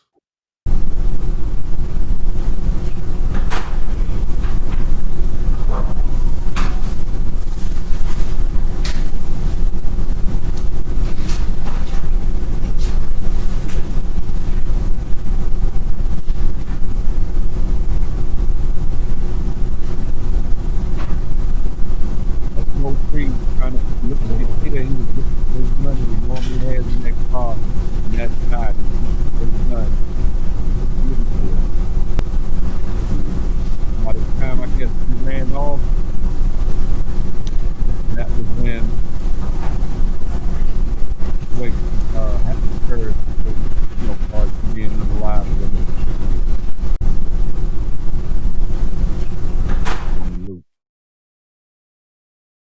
on a highway, ladies and gentlemen. That's something that you see in a movie or some bullshit. With all the cameras on the highway, the gentlemen that are blamed for this, locked up for this, going to trial for this, have to be some of the dumbest crash outs ever. To think that you would get away with doing that in broad daylight on a highway. Someone must have tampered with his car allegedly, and this is just now coming out. This is just now coming out in the last few days openly, or whatever the case may be, that his car shut off on the highway. His car shut off on the highway. Phantom B say inside job. The problem is with this situation, Dallas and Dallas-Fort Worth, especially Dallas though, but Dallas-Fort Worth, their region, for it to be as spread out as it is, they're like a bigger DC. DC is 11 square miles though, right? And everybody, just about everybody, mama know you or know somebody that know you or knew you, or your uncle or knew this person or that person, et cetera, right? So a lot of the beefs that happen in DC happen amongst people that grew up with each other, played in the playground with each other, shared a soda or something as a child with, shared a bag of potato chips with, got into the dope game, and things got twisted. Got into the rap game, and things got twisted. And these two individuals being from two different neighborhoods. Hey, Jazzy, good morning to ye. Good morning to ye. These individuals being from two different parts and areas, crews, and colors. If you banging, you know what I'm speaking on. And the animosity that brewed, possibly over popularity, possibly over a woman or two. You never know at the end of the day. There's a lot of people covering this. Shout out to Ratchet TV. Shout out to Queen 88. Shout out to Just Call Me Sco. Shout out to No Captivity. And the various other entities that are covering this situation locally in that city, in that state, or in surrounding areas, or whatever the case may be. Again, I'm an outsider. I'm an outsider looking in on this situation. But for somebody that's been outside, no pun intended, because that's one of Mo3's super hits. But for somebody that's been outside, I can read this like a story. I could close my eyes and kind of tell you what happened just from the little bit that I've heard, or whatever the case may be. And I've been following and tuning in, and I've even got up on a couple panels for a couple of these individuals. Ratchet TV. I think I've been on Queen 88's panel. I know I've been on Watching the World. I've been on that panel. I've been on a couple panels speaking on this situation in the broader sense that, you know, oh no, speaking on the Carmelo Anthony case. I'm sorry. Speaking on the Carmelo Anthony case. Let me be upfront and honest. But this situation is sad because you got two young brothers. Is that where his life ended? Yeah, on that highway, that's where he lost his life, Game Fanatic. That's where he lost his life. But for these two influential brothers, and this is a story that plays out in various ways and in various times, going back to, you got Pac and Big, or whatever the case may be. Unfortunately, they both lost their life. In this situation, you got Mo3 and Yellow Beezy. People have been shot at. There's other deaths surrounding this situation. Thus, the feds getting involved. Even Boosie Boo, Lil Boosie, has kind of become a victim side, kind of caught up in the bullshittery between these two units, or whatever the case may be. And he got shot up and got shot at in Texas over him chilling with Mo3 and doing songs with Mo3 and et cetera, et cetera. It's a very tricky case. Because you got people that are cool with both sides, that are either being implicated or being villainized for being cool with both sides of the case may be. But as somebody that grew up in D.C. and D.C. being D.C., sometimes you are cool with both sides. Sometimes you are, because of how you were brought up and the people you knew. Because again, like I spoke, this doesn't necessarily speak to this situation. But a lot of times the people that are beefing later on in life were hella cool and went to elementary school together, played in the same sandbox on the same jungle gym, swung on the same swing, and all the things to grow up and get to a place and space where you forget all that and want to take a brother's life or whatever the case may be. But and these two individuals are and were very influential in the Dallas area and could have affected a lot of change for their communities by way of helping individuals, feeding individuals, changing the mindsets of individuals. However, sometimes they say how art imitates life.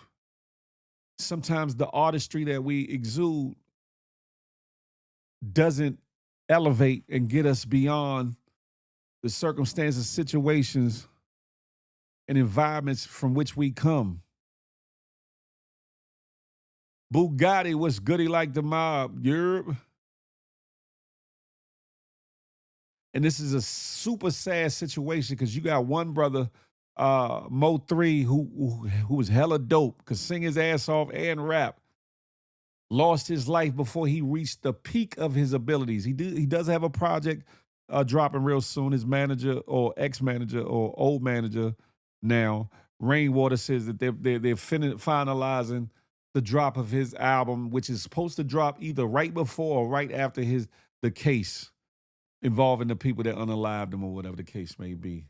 That's a fact, Charlie. Also, R.I.P. Roy Lee. He's allegedly the first casualty in this beef. That's a fact of mundo. You're right. And Roy Lee was a comedian that was tied to these individuals.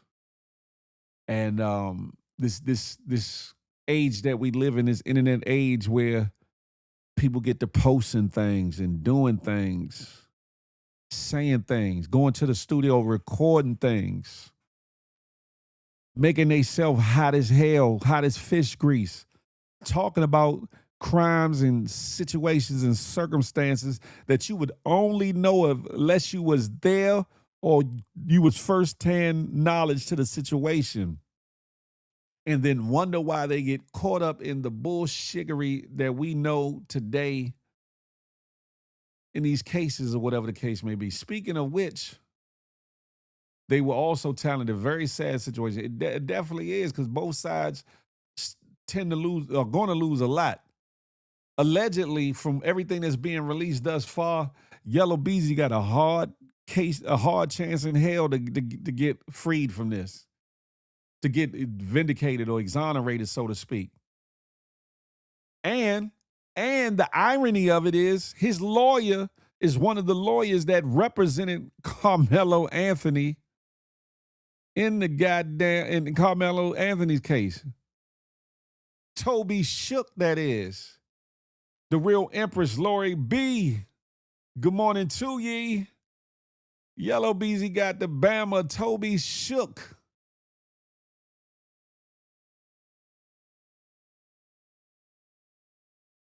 Representing him. Make that make sense. I wonder what Yellow Beezy got to think about that in light of the Carmelo Anthony situation and how that young brother was railroaded. You got to think. Good morning, good morning. Welcome to the Good Morning Gang Morning Show. Welcome to Big Phil Speaks channel. You are now welcomed into the GMG family, the Good Money Gang. But this situation here is sad. And we live in a day and age where these young dudes, young punks, young whippersnappers, so-called go-getters and so-called killers, thrillers, gangbangers, and real nillers, replace the L's with the G's, like to talk and show things, like to talk about what they doing, like to show it what it is, what they doing, indict themselves, directly or indirectly, or indict others with their bullshiggery.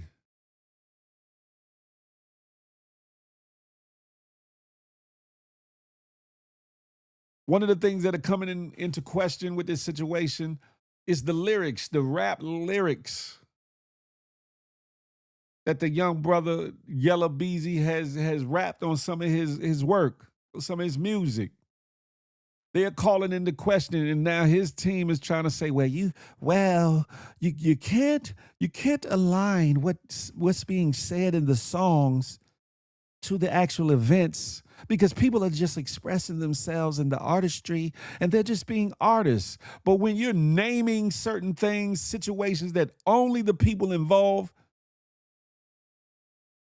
would know, and or it's a known fact that y'all are beefing and it's already being investigated, certain things, and y'all either because you're getting too damn high or you too high on yourself to think that it's going to come back to bite you in your ass. And then you got dumb crash out individuals that you associate with and or employ and or pay and or allegedly and or send on crash out missions to actually take out these individuals and do things to other individuals, then you get what the figgity is coming to you. I'm just saying. Phantom B said, look at Lil Durk ninjas don't learn. That's a factor mundo. That's a factor mundo. At these stages of their careers, you gotta either remove yourself altogether or pivot in such a way that you become not a martyr or crash dummy for your community, or the biggest gangster or biggest drug dealer or any of the things, but you should be the biggest catalyst of change for your people, for your community. Hundreds of thousands and millions of dollars are being made, which could affect not only that person's family, but other people's family that they might give jobs to, help out of situations, give money to, give out turkeys and all the extra little things or whatever the case may be. But more importantly, employing some of your friends, your homies, and neighborhood individuals, taking your family members out of the hood situations in which they're living. You could be the catalyst of change for a lot of people. But you would rather because of machismo, because of pride and ego and dumb things. If this situation is over a girl, which is the stupidest thing in the world, y'all can get all the the Punani Twani you want. If it's over jealousy of who's the hottest rapper for the Dallas area, make that make sense. Again, as expansive as it is in all the sub-cities and areas or whatever the case may be, and as small as it is to some folks, there's enough room for both people, both sides, both colors, both hoods, both whatever, to thrive. And just imagine if these two, Mo3 and Yella Beezy, would have either deaded their beef or had never been a beef, and they hooked up together and actually really took the city by storm. How powerful would that have been for the city? How powerful is that?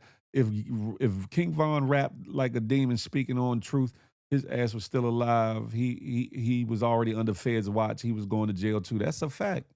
That's a fact. It's a lot of individuals that are out here under investigation and they don't even know it. And in this situation, a lot of these individuals didn't know that they was under investigation for this, that, and the third. There's another individual by the name of Trap Boy Freddie who got a hand in this situation, allegedly. And they say he may be one of the other people that bankrolled this situation, allegedly. But that man has been in and out of police custody and police issues for a minute, and some are now questioning why he keeps getting free to the streets after being caught with weight and all kinds of guns and all kinds of things. Allegedly, like I said, I'm an outsider, so anybody from that area can chime in and approve or disapprove anything that I'm saying, because I'm an outsider looking in. But it don't take a genius if somebody's continuously getting locked up, and I mean getting locked up on charges that people don't normally get out of jail for, or that their bond is through the atmosphere, but they getting back to the street like it's nothing. Not one time, but even one time, but not one time, but repetitively, then yeah, he must be a snitch. That part pretty petty batty. That part. And these Bamas, and I don't have the video. She said he's been working for years. That's what I'm hearing. But I got to put the allegedly on it. But I seen a video that the day and moments that Mo 3 was unalived, this Bama, I believe it was Trap Boy Freddy that I saw in the video, was making light of the slick way about the highway being backed up, about traffic being backed up on the highway.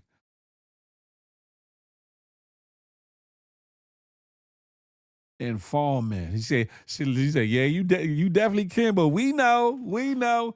The streets always know. Hell, it'd be funny because the pens and penitentiaries and prisons and jails, they be knowing this shit before everybody else do. But yeah, the streets definitely know, and this thing has been going on for a good little time. I want to play this video clip as it speaks to Yellow Beezy and the battle over whether or not his lyrics will be used in a court of law against him. And if they are used against him in a court of law, guess whose fault that is? Yellow effing Beezy. Stupid is as stupid does. That's what my mama say. Stupid is as stupid. Oh, wrong video. I'm about to play the wrong video.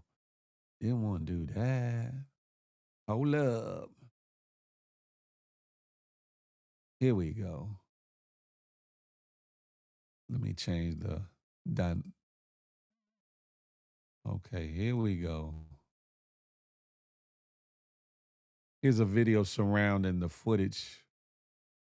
I don't know how they got this footage because it wasn't supposed to be no recording in the court, but hey, I ain't mad at it. But this is discussing Yellow Beezy's lyrics and whether it should or should not be allowed into lyrics as literal admissions of guilt. Well, if rappers are saying, and I say rappers in their characters using their stage names, but if they're saying, I did this, I did that, if you strip that of all of its artistic intent, if you negate it as rap, as an art form, it can sound like straight confession. That's a perfect way to send people to jail for something they didn't do. Prosecutors countered with Dallas Police Homicide Detective Eric Barnes. Barnes testified that rap lyrics are never the starting point of a homicide investigation. Barnes also walked the court through evidence surrounding what prosecutors describe as a long-running feud involving Conway. Prosecutors also played Conway's recorded interview with Louisville police after he survived a 2018 drive-by shooting. Barnes testified investigators later determined the Ford minivan believed to have been used in that attack was registered to an associate of Mo 3. Listen, for those of you all that are tapping in, tuning in, either for the first time or newly tapping in that are, from the Dallas area, Texas area, Fort Worth area, or any other area in Texas, share this with your weebles, share this with your peoples. We gonna definitely dig deeper into this. We were definitely confused to why the video and certain audio can be recorded. Things that make you go, But some of these people are wearing these meta glasses and there's other glasses that aren't meta glasses that are a little bit more low key. Some people are wearing pen cameras that can be hidden in a hat, hidden in a shirt, and areas and things. Or you got people that maybe the court is recording and somebody from in the courts is leaking it out. That was the problem I had about the damn Carmelo Anthony's thing and how everything was kept under wraps. Cotton Candy. Good morning, Kathy. Good morning to ye. Speaking of that Dallas detective Barnes, who's been, I guess you could say, an illustrious figure who's been spoke about by Rainwater himself, spoken about by Ratchet TV and various others as one of the detectives on the case, I've heard various and varying things about this individual. A lot of good, some bad, some dubious. I don't know what's true. Like I said, I'm an outsider looking in, but he's one of the detectives on the case when it comes to the Mo3 unaliving. Y'all check out some of his testimony that he gave in the pretrial hearing, huh? We want a first-person narration. In this investigation, because of the keep it in the street motto, we weren't able to get that in an interrogation room. We had to go to YouTube to get it. We had to go to social media to get it. People weren't willing to speak and cooperate with law enforcement so this crime could be solved. Instead, it was monetized through songs and carried out further and inflamed through music and social media posts. Ooh, listen. There's a lot of questions. There's a lot of unanswered questions when it comes to this situation. But a lot of people already know what took place. You got KewonWhite. You got Devin Brown. Ain't that something? One last name White, one last name Brown. Alleged to be the shooters. Y'all can correct me if I'm wrong for those that are down there. Alleged to be the shooters. You got another individual by the name of Jose Bodega who was wrapped up in this case, who they are saying that has been on the payroll in this situation, who's out and about. I believe he's still out and about free. Y'all can correct me if I'm wrong. Who's allegedly one of the star witnesses in this case against Yellow Beezy, who's tied to the Yellow Beezy side of things. Them boys will definitely get convicted. He was definitely right. It was a lot of information released in the Mo3 sector. That's a factamundo. That's a factamundo. They say that Jose Bodega has copped this plea that either is getting him fully out of the situation or reducing his exposure to time and all the things when it comes to this situation.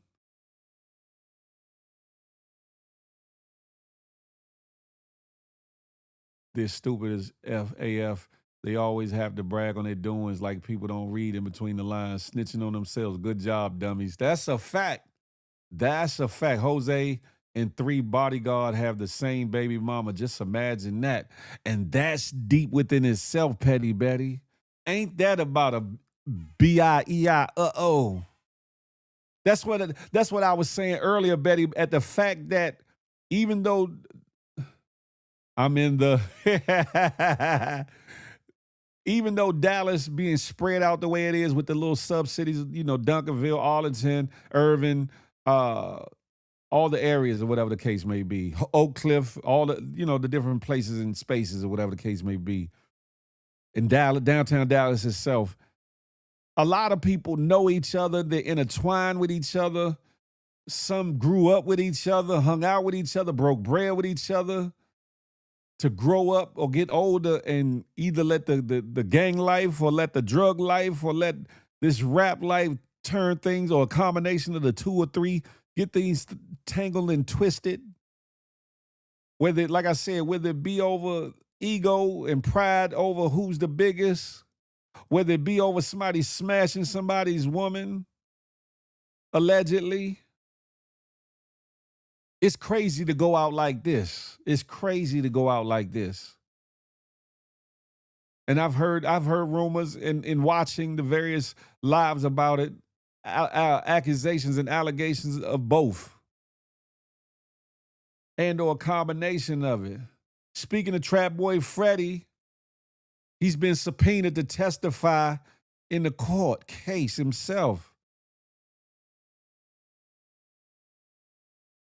He's the individual that I was speaking of earlier, that he was either on the highway or right there off of the highway, making a video about the highway being backed up. This is the same individual, allegedly, the same individual that Petty Betty was saying is hotter than fish grease. Allegedly, who they say has been working with them peoples. Could he be another star witness against Yellow Beezy to save himself?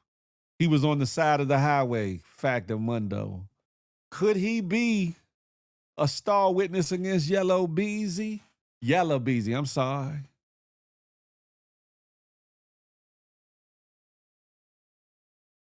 Would they be calling him in the court going down the side road? Okay, I got you. Could they be calling him to subpoena him to get him on the record to make sure they nail a coffin in him? Pause. Did they give him some kind of deal to come testify with the subpoena? Because allegedly, he might have had his hand in some of the payment to KewonWhite, Devin Brown, and whoever else was involved in making this thing happen. You have women that are all riddled all through this thing, and people have made allegations and assumptions and speculations as to what their involvement was, down to the young lady in which Mo3 was staying the night with the night before that it happened, the morning after he left, or, in other ways, in other plays. Again, I'm an outsider. So, I can't speak to everything because I don't know. That video did download.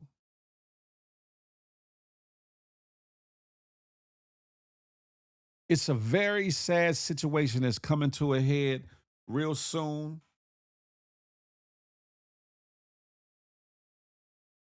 I believe, hold on one second, y'all.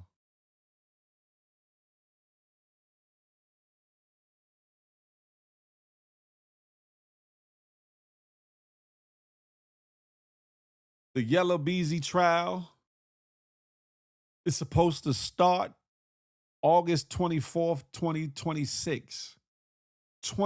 August 24th, 2026. He faces charges accusing him of orchestrating a murder for hire plot targeting rival rapper Mo3 in 2020. It's been 6 years already. Can you believe it? Time be flying, huh? Time be flying. There's rumors that possibly KewonWhite finally might have allegedly taken a deal because he feels up against the wall, feel like everybody is turning their back on him, and he sees where this thing going because allegedly he was standing 10 toes on the situation that he got himself into, allegedly. All these are allegations because we won't know for sure until that day, until the day they call him to be a witness in the case. We don't know. Charlie also said it's going to be interesting, very interesting. That's why I'm trying to make it so that while I'm on this city-to-city pull-up, that I possibly be in that area so that I can be outside that court building as well and show y'all my journalism and meteorologist, shout out to Queens Flip, my meteorologist skills on another level. You feel me?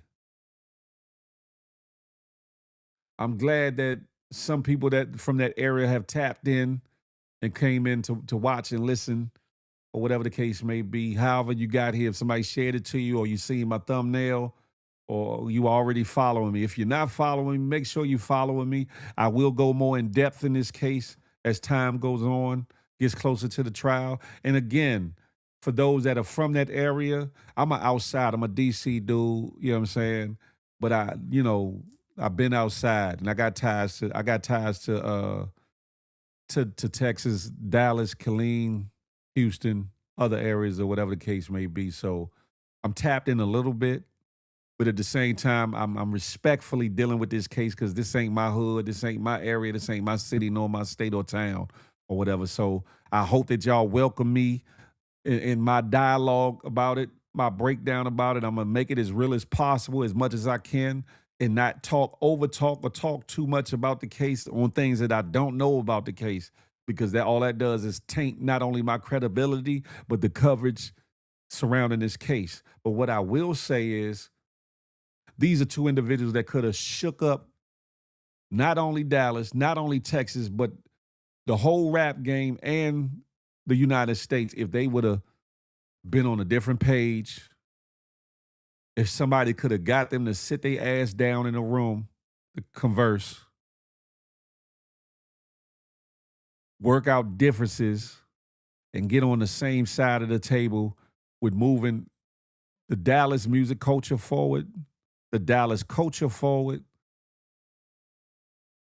their community forward, and the rap game forward.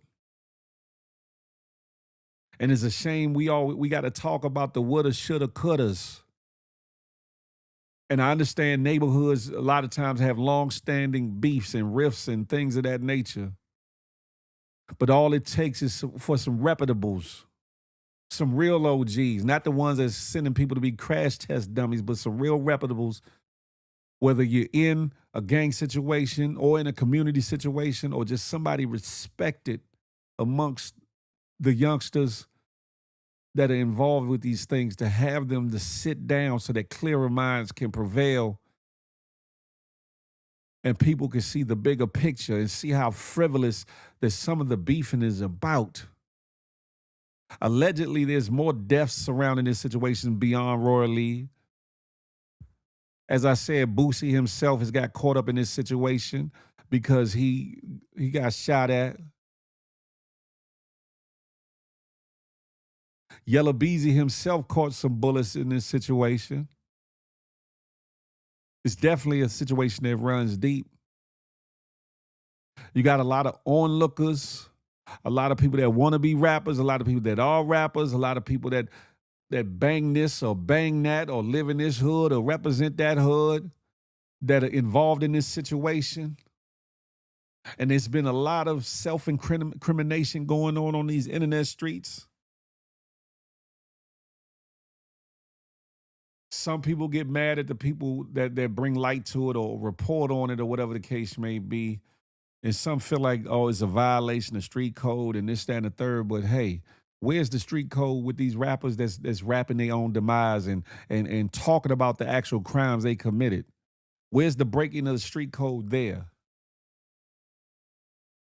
If a person's rapping about it, that means they telling on themselves, huh? How you gonna get mad at journalists, meteorologists, podcasters, and the like from speaking on it? That's asinine. It makes no sense. Why? Because you thought you was being low with your lyrics, or you thought you was being low by your actions and activities? R.I.P. Bigger Rankins, salute. You thought you was being slick?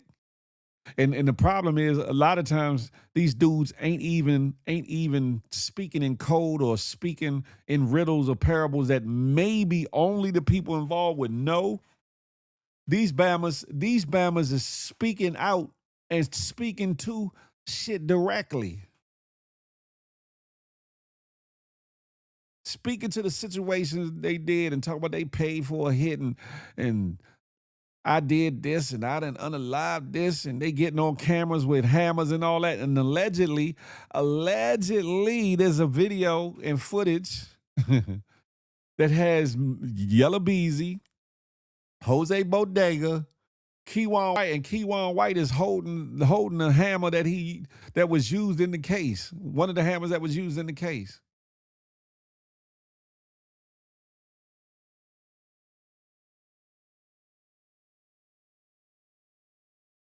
I don't know for certain. I don't know for sure. Like I said, I'm an outsider. R.I.P. Alley Boy, ATL. Yeah, you lost a real one.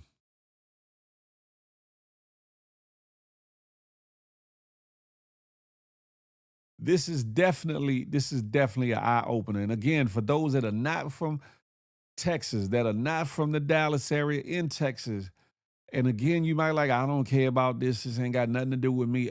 It plays out in your hood. It plays out in New York. It plays out in D.C. It definitely plays out in California, Chi-Town, Detroit, Florida. It plays out in various areas and has played out. So in effect, it still affects you. Because understand something, even though kids aren't from this area, there's a lot of people that rock with Mo 3. Even though they're not from the area, there's a lot of people that rock with Yellow Beezy, with the music that they put out, chanting and reciting their lyrics word for word, no matter what the lyrics contained or what they meant and who they were incriminating or who they were insulting.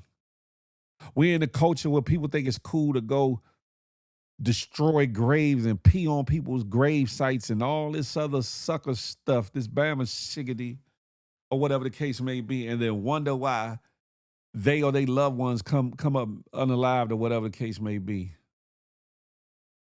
Respect is lost.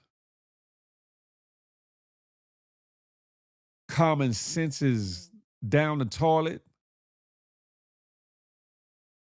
People have been so sucked in, pause, no diddy, to this internet era and the ways of this internet era with the money phones and the money down your arm and the telling all your business and getting on live and dropping your loads and all this case, or if you're not dropping your loads, running your mouth with very definable areas or landmarks or stores or whatever behind you, thinking that somebody won't pull up on you or whatever the case may be. And let's be clear, everybody ain't wrapped too tight. And everybody you got around you ain't solid enough to hold the weight of the situation at hand. And I don't think too many of the individuals involved with this on the Yellow Beezy side of things, the Jose Bodegas, the KewonWhite, the Devin Browns, Trap Boy Freddy, Yellow Beezy himself, and others, didn't think this all the way through.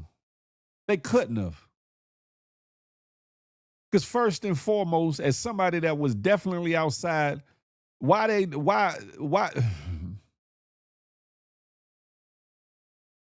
hitting them on the highway was brazy by itself. That was off the hook.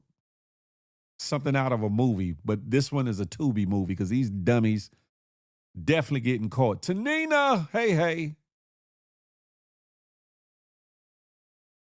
Stupid. In a world where there's so many cameras, street cameras, highway cameras, house cameras, ring cameras, all of the things, they must have been sitting around getting high, amping the situation up, pissed off already, not thinking clearly, putting this damn play together that now it cost Mo 3 his life, but it's also about to cost a couple of these dudes their freedom.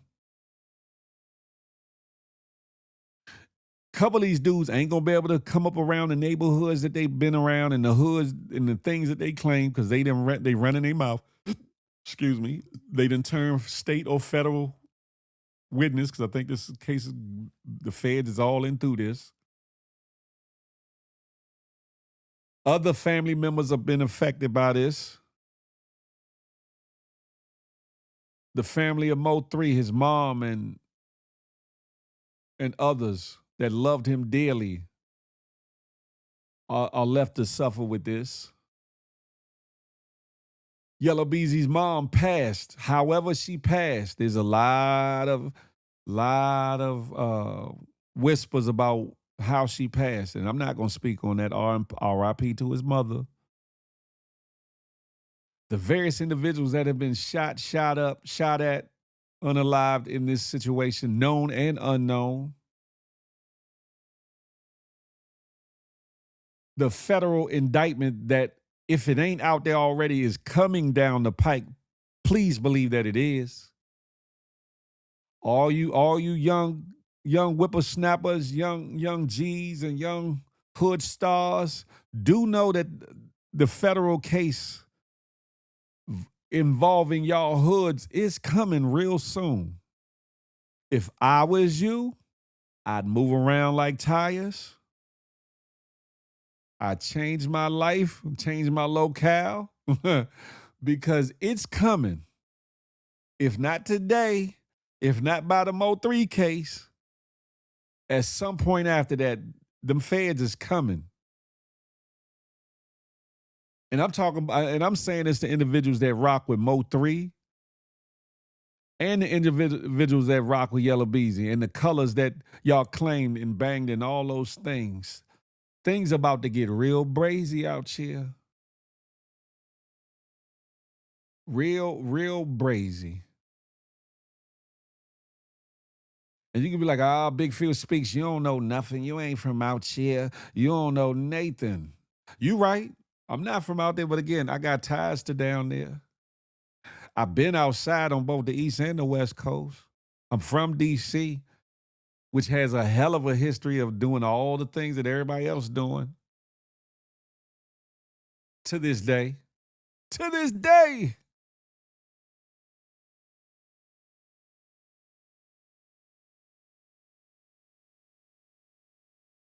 And one thing I know for sure, about 7 of them things for certain, the shit about to hit the fan with this case, and the shit about to really hit the fan for these two warring factions and neighborhoods. Y'all better get y'all ducks in order. You better get whatever hotness up out of your house. Y'all better stop hanging in groups. Stop hanging at the normal trap spots and all that. Because they coming.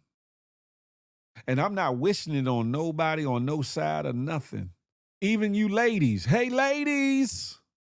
I know it's cool and thrilling and intriguing and to be with the hottest hot boy and the toughest rapper and the most gangsterous killer and all these things, and or to rep your hood. Don't think they ain't got a federal sale for your ass either. If they can't flip you and get you to testify against your man or your peoples.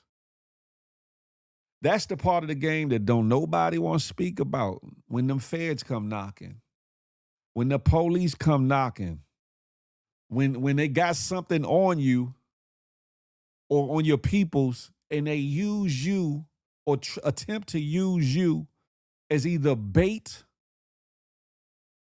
or poster child for the situation going on, and your indulgence or your involvement could be very minimal. And they will make you look like you way more involved and take things away from you, including your freedom, to get you uncomfortable, to have you buckle and either talk, spill the beans, or if you decide not to and you want to keep it G and all that, end up getting some time. It been that, Charlie Hustle. It been that. Mo 3 and them, rep that red. Beezy and them rep that blue. And y'all can, those that are from Dallas that are in here can correct me if I'm wrong. When the feds come, they already got you. For the most part, Tanina, for the most part, you're absolutely right. There are people that have beat the feds in some capacity. However, in this situation with all the footage they got, the streets are definitely dead, Frank Murphy. You hear me? All the footage they got that is coming out in these pre-trial hearings. A lot of people are saying Yellow Beezy, he's sewn up. He's sewn up. He might as well, while he's out, get all his affairs in order, allegedly. Make sure there's money somewhere to put on his books while he's down.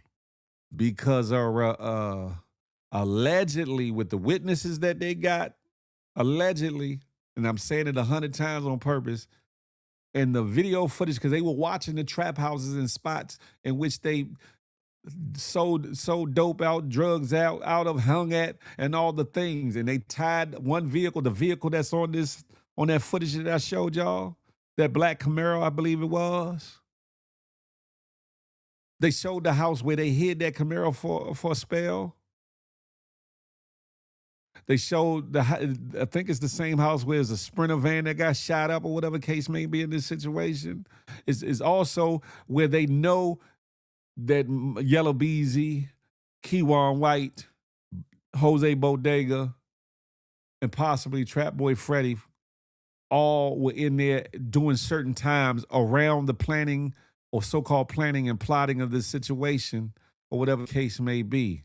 Now, my question is how they going to tie the money, the payments or whatever the case may be, because I'm pretty sure it was cash. I'm pretty sure it was not no check or no Zelle or none of that dumb ish. I hope not.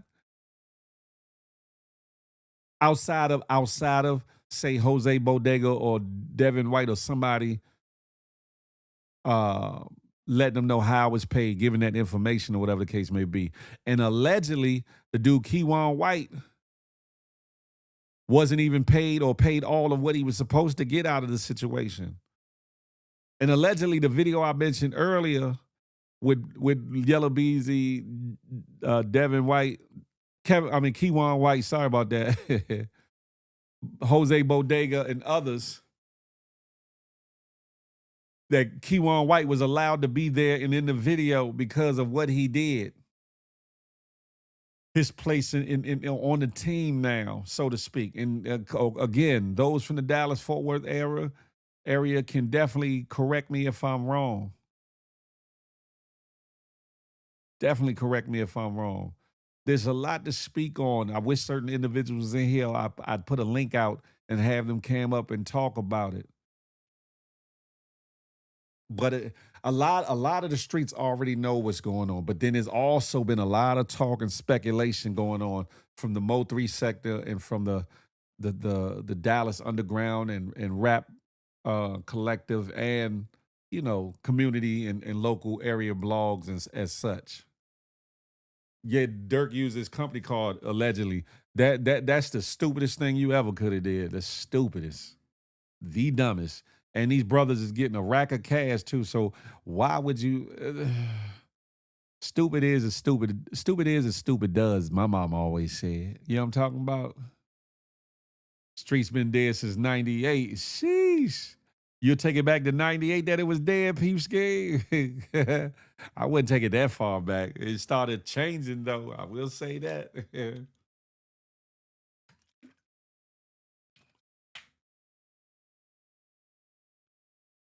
Forrest Gump happens. Big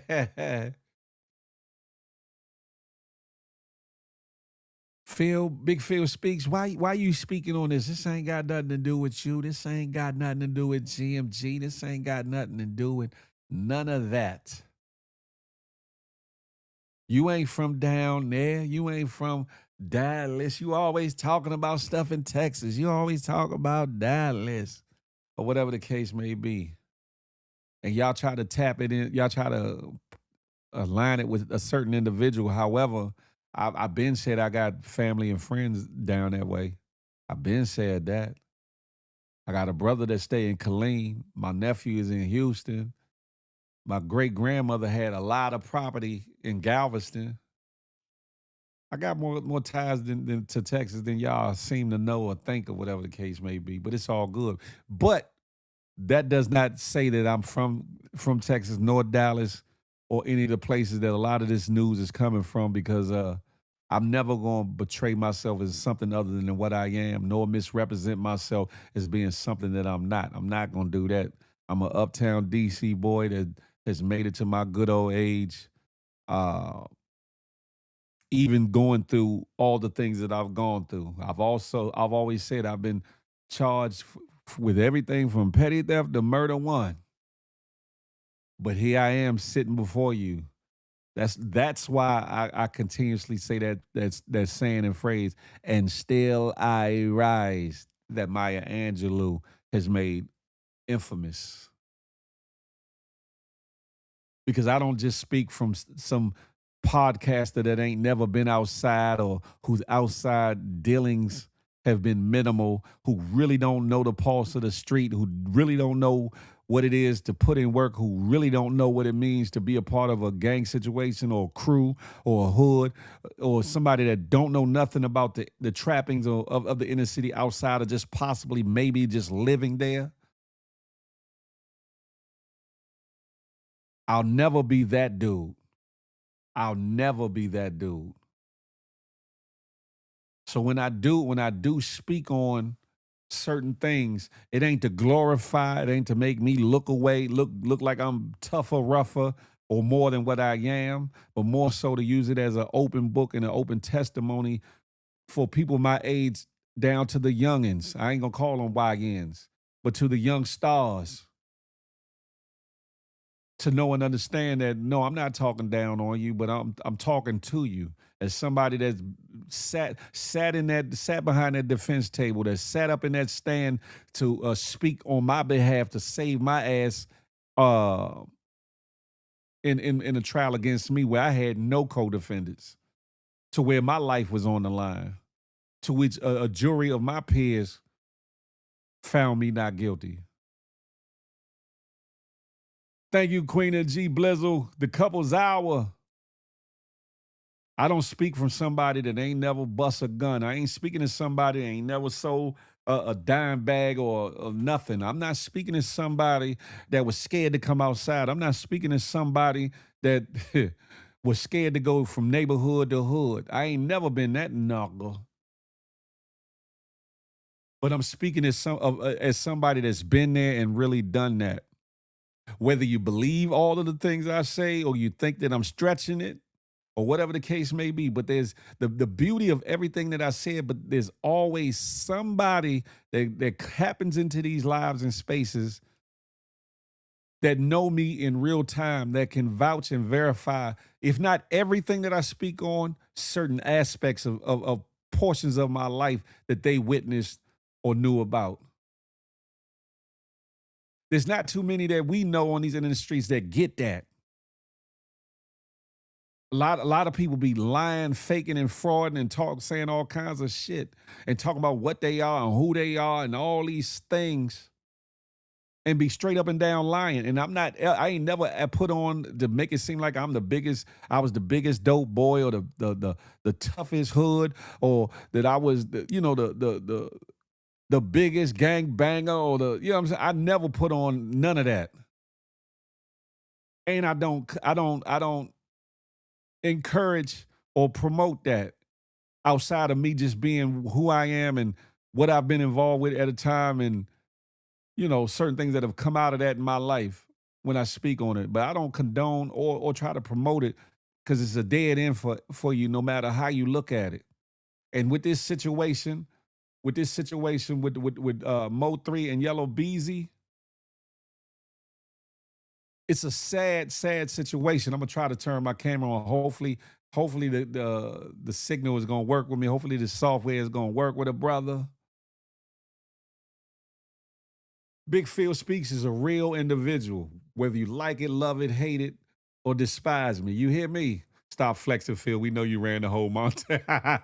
Nah, that wasn't my neighborhood. Shout out to Sean Branch and them down Montana. Nah, I ain't run nothing. I just ran me. Pause. That's it. Hopefully I'm clear enough for y'all to see me.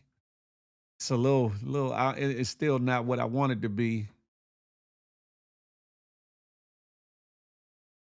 But I stand, hey, Nelly Nell, I stand on me being who I be.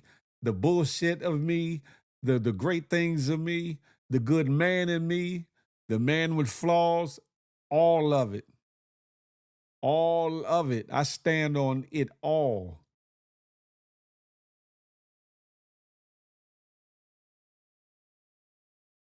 I don't give a damn who don't F with me like this. The title, this show. Let me put this up. Boom. I don't give a damn who don't F with me.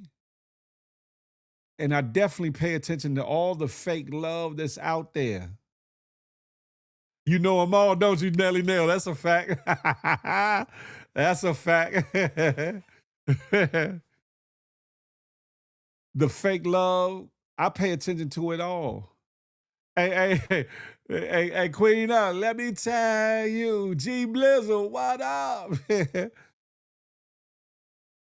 You can say what you want about me. You can think what you want about me. My goal is to inspire, uplift, teach, reach people in whatever form or capacity. Tell a joke or two. shed a tear here and there, get you angry sometimes, but to be authentically me at all times. And the problem with this situation here with Mo 3 and Yellow Beezy is this situation shows when trying to be authentically you goes wrong. Trying to keep it 10 toes down in whatever it is you are involved with or being around or who you rocking with and what you portraying out there goes hella wrong. You got on one side, you got a brother, like I said, that didn't reach his peak yet. To me, he didn't reach his peak yet. He was up there, but he wasn't there yet. Lose his life. Another brother who to me hadn't reached his peak yet, who was a hell of an artist, hell of a rapper, and all the things. It's all on me, baby. Who possibly could be losing his life by way of his freedom, in this situation. It don't matter how many years, if they end up convicting him, how many years he get, 10 years, 20 years, 40 years, 100 years, natural life, whatever the case may be. That's time gone. That's life. That's part of your life gone, and anything can happen in a split second or a hot minute. If he do get convicted, that could make it so he don't make it back home, and I'm not wishing that on nobody. Shit's sad and messed up. That's a fact.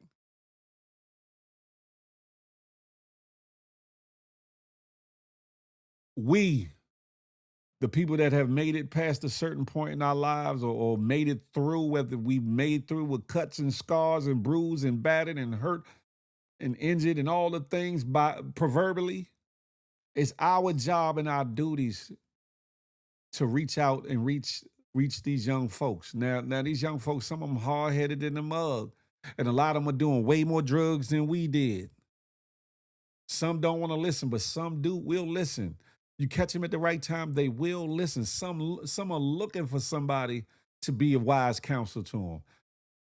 The problem is too many of quote unquote OGs or reputables or whatever the case may be want to be frontline and want to be the one in their hood or whatever the case may be, as opposed to operating in the consigliere position. And if you know what a consigliere is in the mafia or the mob or whatever the case may be, that was the brother, that was the dude that the boss would a lot of times ask for advice from. He wasn't the underboss. He wasn't lieutenant. He wasn't it wasn't the hitter for the, he was the personal individual that the top person, the Don, would go to for wise advice in circumstances and situations. That's the part that a lot of us OGs or reputables or old heads or, whatever the case may be, that's the position we need to play to give these young brothers valuable information. And who could do it better than the ones that's been through all of the things? Who could do it better than the ones that's been there, done that? The music might sound a little different, but it's all the same. It's a little bit more profane now because censorship is a lot less in that arena. But I can tell you one thing for sure, about 7 things for certain. As hot as some individuals might have been towards themselves back in the days with rapping about certain things, this shit is at an all-time high. Getting on records. And Mo 3 had a couple records where he done said a couple things too. So he's not innocent of that neither. Getting on records, talking, letting your lips flap and just say all kinds of bullshittery. On here, on these internet streets, you'll never find me indicting myself on nothing. I'm either talking about something that I've already been adjudicated for, found guilty, found innocent, null prost, or whatever the case may be, dismissed, statute of limitations is over. I'm not going to be hot and get nobody a case by running my mouth about situations that I know or knew or whatever the case may be. Not doing that. I will talk about situations like this that are ongoing, that are in the public, or whatever the case may be. And I'm not tied to either one of these individuals to say that I need to pick a side, one or the other, or, you know, I'm just an outsider looking in who has some journalism in him, pause. A little meteorologist, shout out to Flip, in him, pause. That happens to do a podcast, the Good Morning Gang Morning Show, amongst others. Feel the love. The Tap In with Big Phil Speaks, among others. To which is my duty to talk about things like this and other things. If this was New York City, if this was a case in New York, I'm going to talk about it. If this was a case in Chicago, I'm going to talk about it. This was a case in DC, I'm going to talk about it. If it was a case in Cali, I'm going to talk about it. Moving forward, y'all about to see a whole lot more of me in my journalism and meteorologist skills. Not just talk about cases, but talk about the plight of us. I've been dropping gems and jewels and videos and clips and things already, but I'm talking about in a more intense more intense manner, because I believe that we need it. We need it. We need to wake the figure up. Facts. They need better leadership. That's a fact. You giving Gambino, you silly. We doing overtime this morning? Yeah. When my book coming out, I do need to write a book. Hell, if y'all really truly knew my story and knew my life and my background, parts of my life could be in a movie. I'm not even putting myself on a pedestal or making it seem like I'm like that. But some of the things I've been through and made it through and all that, y'all be like, I'd be damned. And y'all can see, you know, my eyes a little puffy, a little sleepy, but I don't look like what I've been through. And I damn sure don't look like somebody that's sitting up here that's about to be 54 years old in December, except for the little grays, or whatever the case may be. But it's giving youthfulness. Pause, no Diddy. But I definitely don't look like all the things that I've been involved with or been through, or whatever the case may be. This situation here, I'm going to tap in a little bit deeper. And again, for those that tapped in from Dallas, Texas, Fort Worth, any of the subsections or sectors down there, or Texas in general, if I ever speak out of place, let me know. If I'm ever misquoting or missaying something or got the information wrong, let me know. I'm not above and beyond reproach. If there's some information you think that I should report on, hit my DM. I'm Big Phil Speaks on any and all channels. On any and all channels, I'm Big Phil Speaks. I'm not hard to find, not hard to holler at, or whatever the case may be. And this is not just for this Mo 3 and Yellow Beezy case. You could be in California. You could be in LA area. You could be in Dago. You could be in the Bay Area. You could be in New York in any of the boroughs, Chi-Town, Detroit, Florida, Georgia, ATL, wherever you at. If there's a case or a situation you want me to tap in on, holler at your boy. More than likely, I'm going to start handling on the Tap In with Big Phil Speaks, because in between that and the interviews, that's what that show is going to be about. Texas been mad lately. Best you don't tour down there, man. You silly. Music for God, too. Good morning, darling. I see you in the building.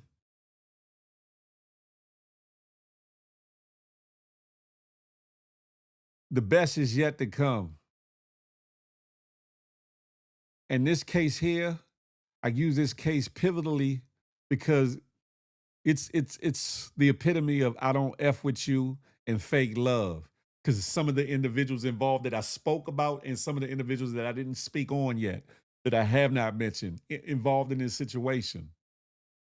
A lot of fake ass love, a lot of fake ass individuals, a lot of playing both sides of the fence, a lot of I don't F with you for the dumbest reasons, whether it be over a woman, whether it be over ego and pride, whether it be about some hood bullshit, or whether it be about the rap game. A whole lot of nothing that didn't cost one man his life and about to cost another man his freedom in life. And have Dallas in an uproar. Dallas and surrounding areas in an uproar. Because like I said, and I'm going to say it again with my face on camera, the feds is coming. Do you know, like I know, them feds are coming. Pause no diddy. So I don't give a damn if you bang blood, cuz, folk, or anything else. GD, BD, any Vice Lord, Sereno, Ese, Norteño, and all the various other gangs, factions, or anything else. Specifically in Dallas, though, at the moment, the Bloods and Crips involved with this situation need to be on alert to move around. Ah, Big Phil, you don't know what you talking about. You don't know nothing. You ain't from down here. You ain't from down here. I might not be from down here, but down there is just like up here, if that makes sense. The scenery might be different. The housing structures might be different, but it'd be the same bullshiggery. People falling out of love and like for people, people having secret animosity and envy and jealousy on my efforts, people trying to screw each other's men and women, just all the things, the dope, the drugs, all the things. Your city ain't the only one that got it. Your city ain't the only one going through it. The stupidity of some of our youth and how they're acting and dealing with things and the drug usage that they're involved in, that's not confined to any one city or state. That's an epidemic going throughout the country. And you need to ask yourself why. Why is that being allowed at the same time they're cutting back on education? At the same time they're cutting back on programs and things. They're trying to create that combustible situation to where as people start to go back outside more and get involved with illegal activities more so they can get hemmed up and get in these jails more. You can say what you want or think what you want. You can say what you want and think what you want. Big Phil, you don't know what you talking. All right. Again, it's nothing new under the sun. The way in which people rap differently, from that mumble crap to the drill rap and everything in between. Yeah, that might be different because we did it a little bit different, right? But it's the same thing. The only difference is earlier in hip hop, we condone and or idolize the drug dealer. Now the drug users are being idolized, which is brazy to me. But hey, who am I, right? Everything we did when I was younger wasn't copacetic. It wasn't kosher. It wasn't good. That's why I don't just condemn the youth and look down on them. I would rather want to lift them up and save them from their own undoing and in the ways in which they are actually moving forward with things. I definitely would want to save a life or two if I could, just by me speaking, just by me opening up about my life and my circumstances, things I've been through, or also letting them know that though that you are in the midst of these things, that you can move around from them, overcome them, let them go, that life is different. And at the end of the day, the majority of people caught up in these lifestyles end up one way or the other in jail for the rest of their life, or in jail for a considerable amount of time, and lose everything, or you lose your life. There's a slight percent of people that make it through, never been locked up, never been shot, never been killed, and they make it through. Are you willing to bet your life? Are you willing to bet your freedom? Are you willing to bet it all on the fact that you're gonna be one of that percentage that make it all the way through? Or will you take what you have acquired and put that to something positive and move around like ties to save you, your family, and your legacy? I'm just saying, keep your pets indoors. They are precious. I'm glad to hear that your pet is home. Music for God too.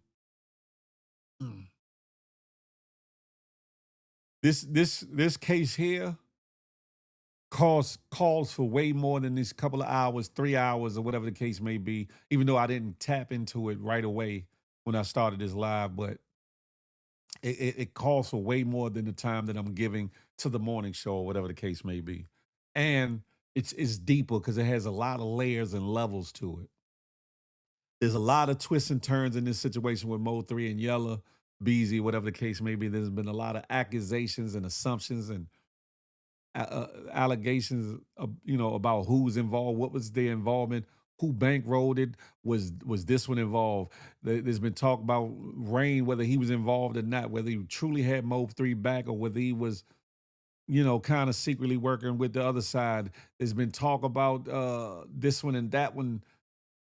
And how they've been moving since Mo 3 passed and all that. It's a lot of layers and levels to this, some of which I'm not going to touch because that's beyond the scope of journalism and meteorologists. That's beyond the scope of journalism and meteorologists. And that part ain't my business for one. But again, ladies and gentlemen, where is it at? I got a city-to-city pull-up that's coming real soon. If y'all want to support, y'all can buy me a cup of coffee or 10 of them via that QR code right there. PayPal me at that QR code. Zelle me at that QR code. Apple Pay me at that email address, or you can Zelle me at that email address as well.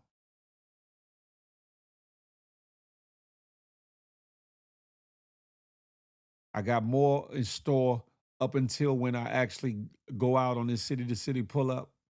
And for those that are new or tapping in, like, what the hell is a city-to-city pull-up? Meaning I'm coming to a city and state near you. Come on outside, come holler at your boy.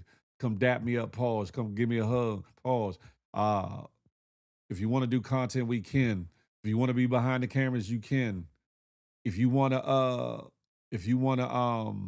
showcase your product, service, business, talent, or whatever the case may be, holler at me. Big Phil Speaks on any and all platforms, namely IG. Thank you for the gift. I appreciate that. I'm going to be putting in more time and effort with you all, whatever the case may be. But time is money, ladies and gentlemen. Time is money. I'm not on here begging and making it a necessity, but at the same time, understand time is money. I'm just saying. Don't let that go over your head. You know what I'm saying? But like I said, I'm only cracking certain parts of the surface of this situation. I'm not even. There's a lot more to get involved with. I believe they're back in court today. I could be wrong about that down there for the Yellow Beezy involvement in the Mo 3 unaliving. So I look forward to hearing and getting more information for that. Thank you for the gifts. I appreciate that. I look forward to listening and tuning in. And hell, these people definitely need to make sure the cameras is in the court for multiple reasons. So you won't have situations like the Carmelo Anthony case. To me, that there was, how can I put this? Problematic within itself, especially given with everything else that took place, was problematic within itself. Before I do go, I do want to, where's the other video? It finally uploaded. I gotta find it real quick. That went along with the one fella that was showing you visually how it's impossible or highly unlikely that somebody unalive themselves by suicide, by hanging themselves, because it don't seem possible, or whatever the case may be. Y'all listen to this brother speak about the 70+ black people that have been unalive by way of hangings here lately. Y'all check this out. I need you to sit with this number for a second. Raynard Johnson, Mississippi, 2000. Otis Bird, Mississippi, 2015. Lennon Lacey, North Carolina, 2014. Trey Reed, Mississippi, 2025. Kyle Basinga, Georgia, 2026. Almost every single one of these cases ruled suicide. Some within days. Some before a full investigation ever happened. Families reporting broken bones, bound hands, feet touching the ground. And still, case closed. One civil rights organization found at least 70 suspected modern-day lynchings across 7 southern states since 2000. Just in the Deep South. 20 of them in Mississippi alone. And we all know who's from Mississippi that just was found unalived. Nolan Wells. So I have to ask, if this were happening to any other group of Americans in this concentration, in this pattern, would the FBI still be sitting on the sidelines? We're told this is one of the hardest hate crimes to prove. Black people aren't tying nooses and hanging themselves to trees. Not to mention the broken bones, feet on the ground. How's this happening? This isn't about assuming every ruling is wrong. It's about asking why the pattern itself isn't the investigation. It's about asking why these families have to hire their own forensic pathologists just to get a second opinion on their own child's death, as in the Nolan Wells case. They're hiring someone to do the autopsy outside of Mississippi. Black people in America have never been protected at the same standard as everyone else. This is just the latest proof. Say their names. Gerard Jackson, Tonae Miller, Juliana Nzita, Kai James, Denoris Richardson, Roy Veal, Clarence Otis Cole, Nick Naylor, Gregory Johnson, Frederick Jermaine Carter, Marco McMillan, Ben Cada, Philip Carroll, Sandra Bland, Willie Andrew Jones Jr., T.T. Gully, Malcolm Harsh, Dominic Alexander, Robert Fuller, Emmanuel Kildea, Omari Bryant, Leon Hayes, Trayvonte Schubert Helton, Javion McGee, or Javi, Denoris Richardson, Earl Smith, Tori Medley. Share this. Push for the DOJ to review these cases as a pattern, not one by one. Support organizations already doing this work, because right now they're doing the job the federal government won't.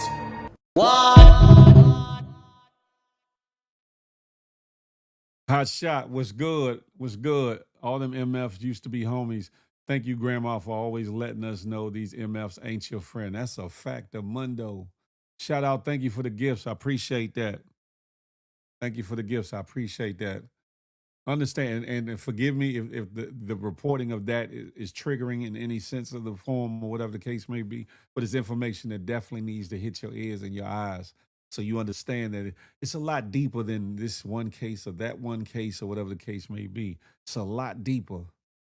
And we have to pay attention. We get caught up in all the shucking and jiving and the bullshittery that happens on these internet streets, and cool. Like I said, there's a time and place to be entertained in that capacity, but it's also a time to open your eyes, wake the figurity up, to listen, to research, to do your due diligence, to take heed and pay attention to your surroundings, to educate, to re-educate those of you that you care about, family, friends, neighborhood, etc. It comes a time. Now, for anybody of any other race or persuasion, this is not me coming at you all or whatever the case may be. I'm just speaking to my community, so to speak. You're welcome. I have no problem with you. I'm not anti none of you all. So I don't want anybody from any other race to be like, oh, Phil, why are you on this or why are you on that? Because if it happened to you and yours, you'd be speaking about it too or speaking out about it too. Now, the thing you need to do is be willing to speak out about it even now, even as uncomfortable as it is, even if some of your people,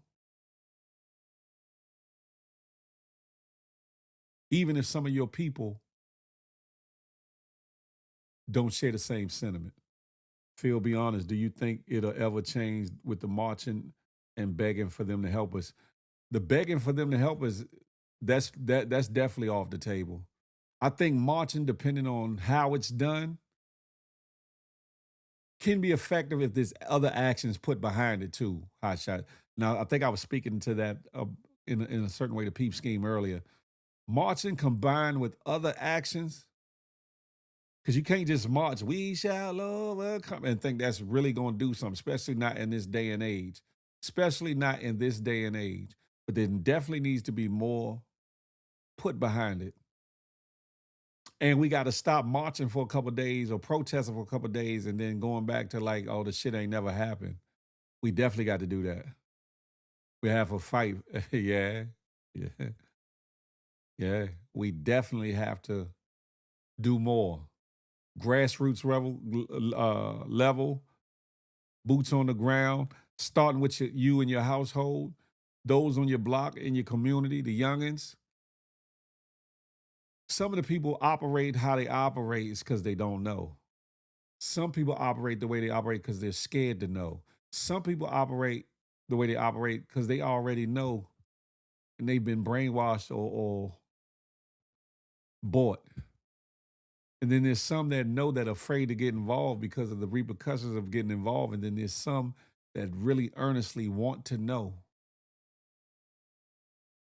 Got to stop marching all together. They just close the blinds. The problem of it is because a lot of times when we march, hot shot, we march in our neighborhoods. We march in general downtown areas. If we start going to their neighborhoods, oh, you better believe they not gonna want us to continuously come through their neighborhoods marching and or protesting. They're gonna be like, oh, something got to give, something's got to change.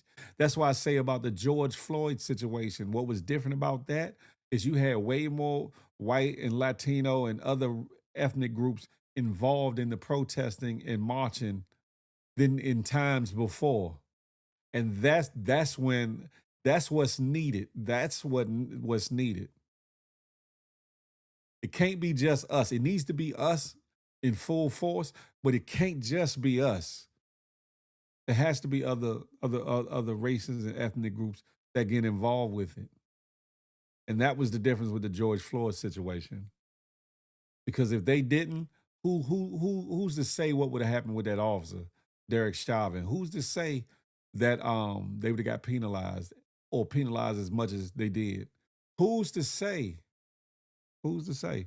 Police not allowing that. The marchers need permits. They won't grant it in the neighborhoods. What they gonna do when they ain't got enough police or police forces to stop the amount of people that are protesting or marching? What are they gonna do then? What are they gonna do then? And by the time they can galvanize to get together in a concerted effort to stop it, it could and should be too late. That you should have already made it into or through the neighborhoods that you really need to be in to really push the envelope. Yeah, Kathy, I'm about to get off shortly though. I'm about to get off shortly. Civil liberties and release up from bondage. The thing of it is, it starts by educating ourselves, re-educating ourselves for some. It starts by speaking to other individuals.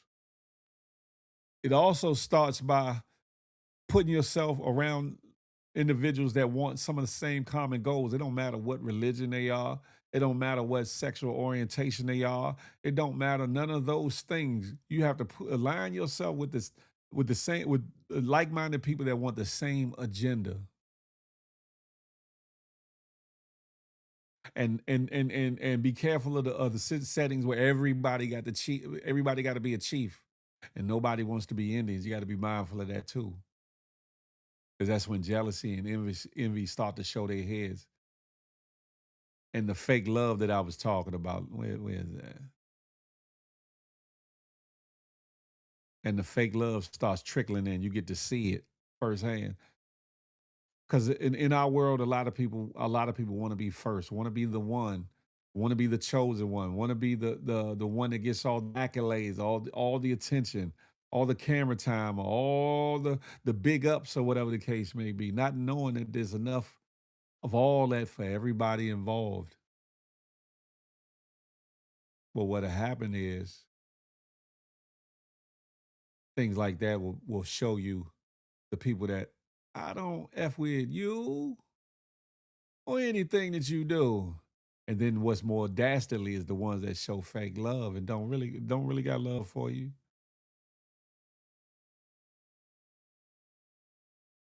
As somebody that did that, I don't see it happening. Police can't contain National Guard and martial law time unless we ready to take up stakes. We can forget about it.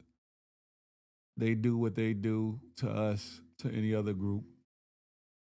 They know they have consequences, rather it be money or violence.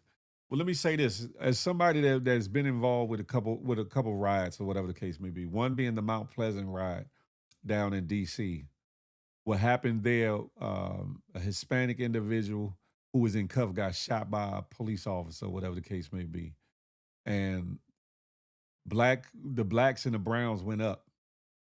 The blacks and the Hispanic and Latinos went up. You had a couple other, little pockets of other races involved, but it was mainly us. And yeah, there was looting and burning and things. That's the first time I ever seen a big ass metro bus get burned to the ground. Tires melted, everything burnt all the way through. And when the riot first started, the police didn't stop it. They couldn't stop it, but they didn't stop it, more importantly, because we were doing it in our neighborhood. If we would have took that shit downtown DC, closer to the White House or any of the business district or whatever the case may be, they damn sure would have stopped it. They damn sure would have stopped it a lot quicker. I'll say that, a lot quicker. They might not have been able to stop it right away with it, but they damn sure would have. But see, that's the point.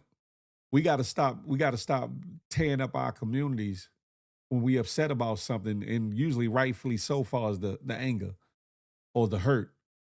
We need to go to other communities. We need to go to the financial districts and all that. If you go in other people's neighborhoods of other cultures, they not going to want that there no more. They not going to want that to happen.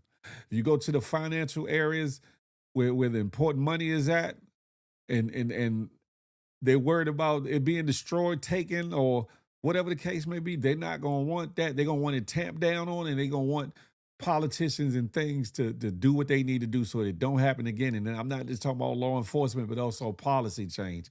I'm just telling you, we just playing, singing, and dancing and ish. Yeah, they do what they do to us, to any other group. They know they have consequences, rather it be money or violence. But anywho, ladies and gentlemen, I didn't put in a little extra read all about it. Again, I will revisit the Mo 3 and Yellow Beezy case.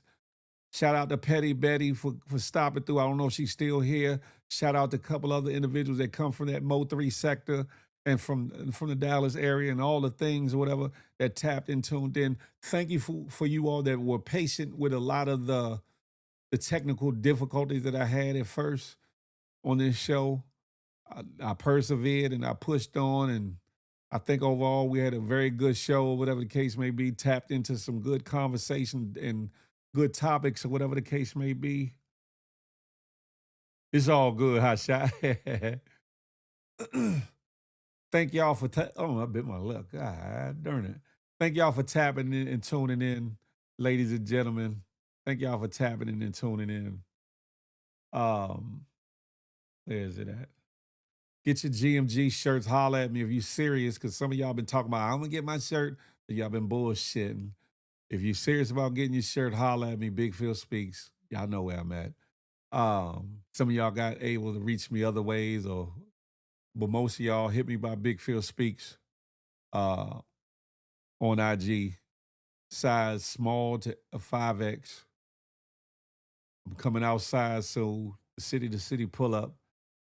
I'll be on these internet streets and places, lives and spaces.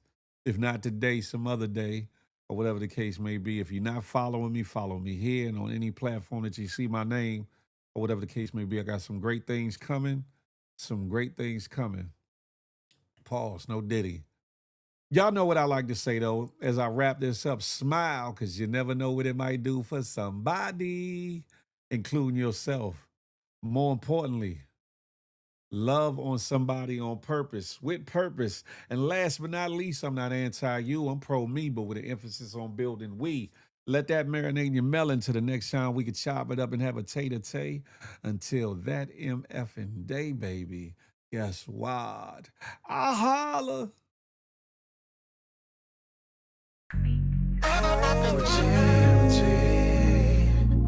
We're one big happy family. We're GMG. One big happy family. Hey, hey, thank you for tuning in. Make sure you come back again. Tell a friend to tell a friend. It's GMG and Big Phil Speech.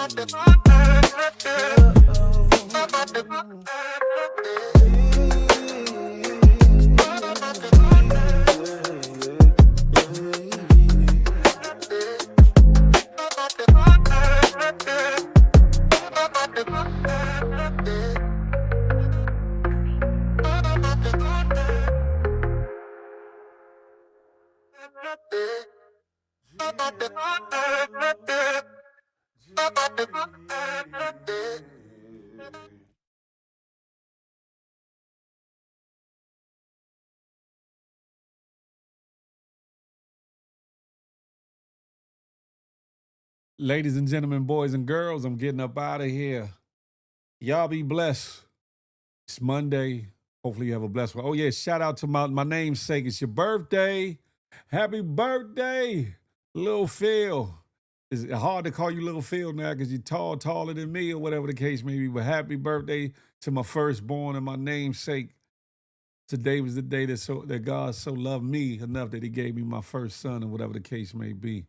Shout out to him and happy birthday to him. But y'all be great.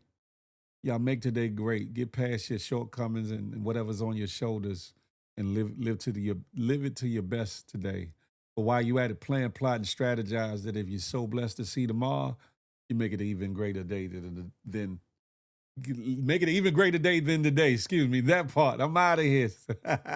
Peace.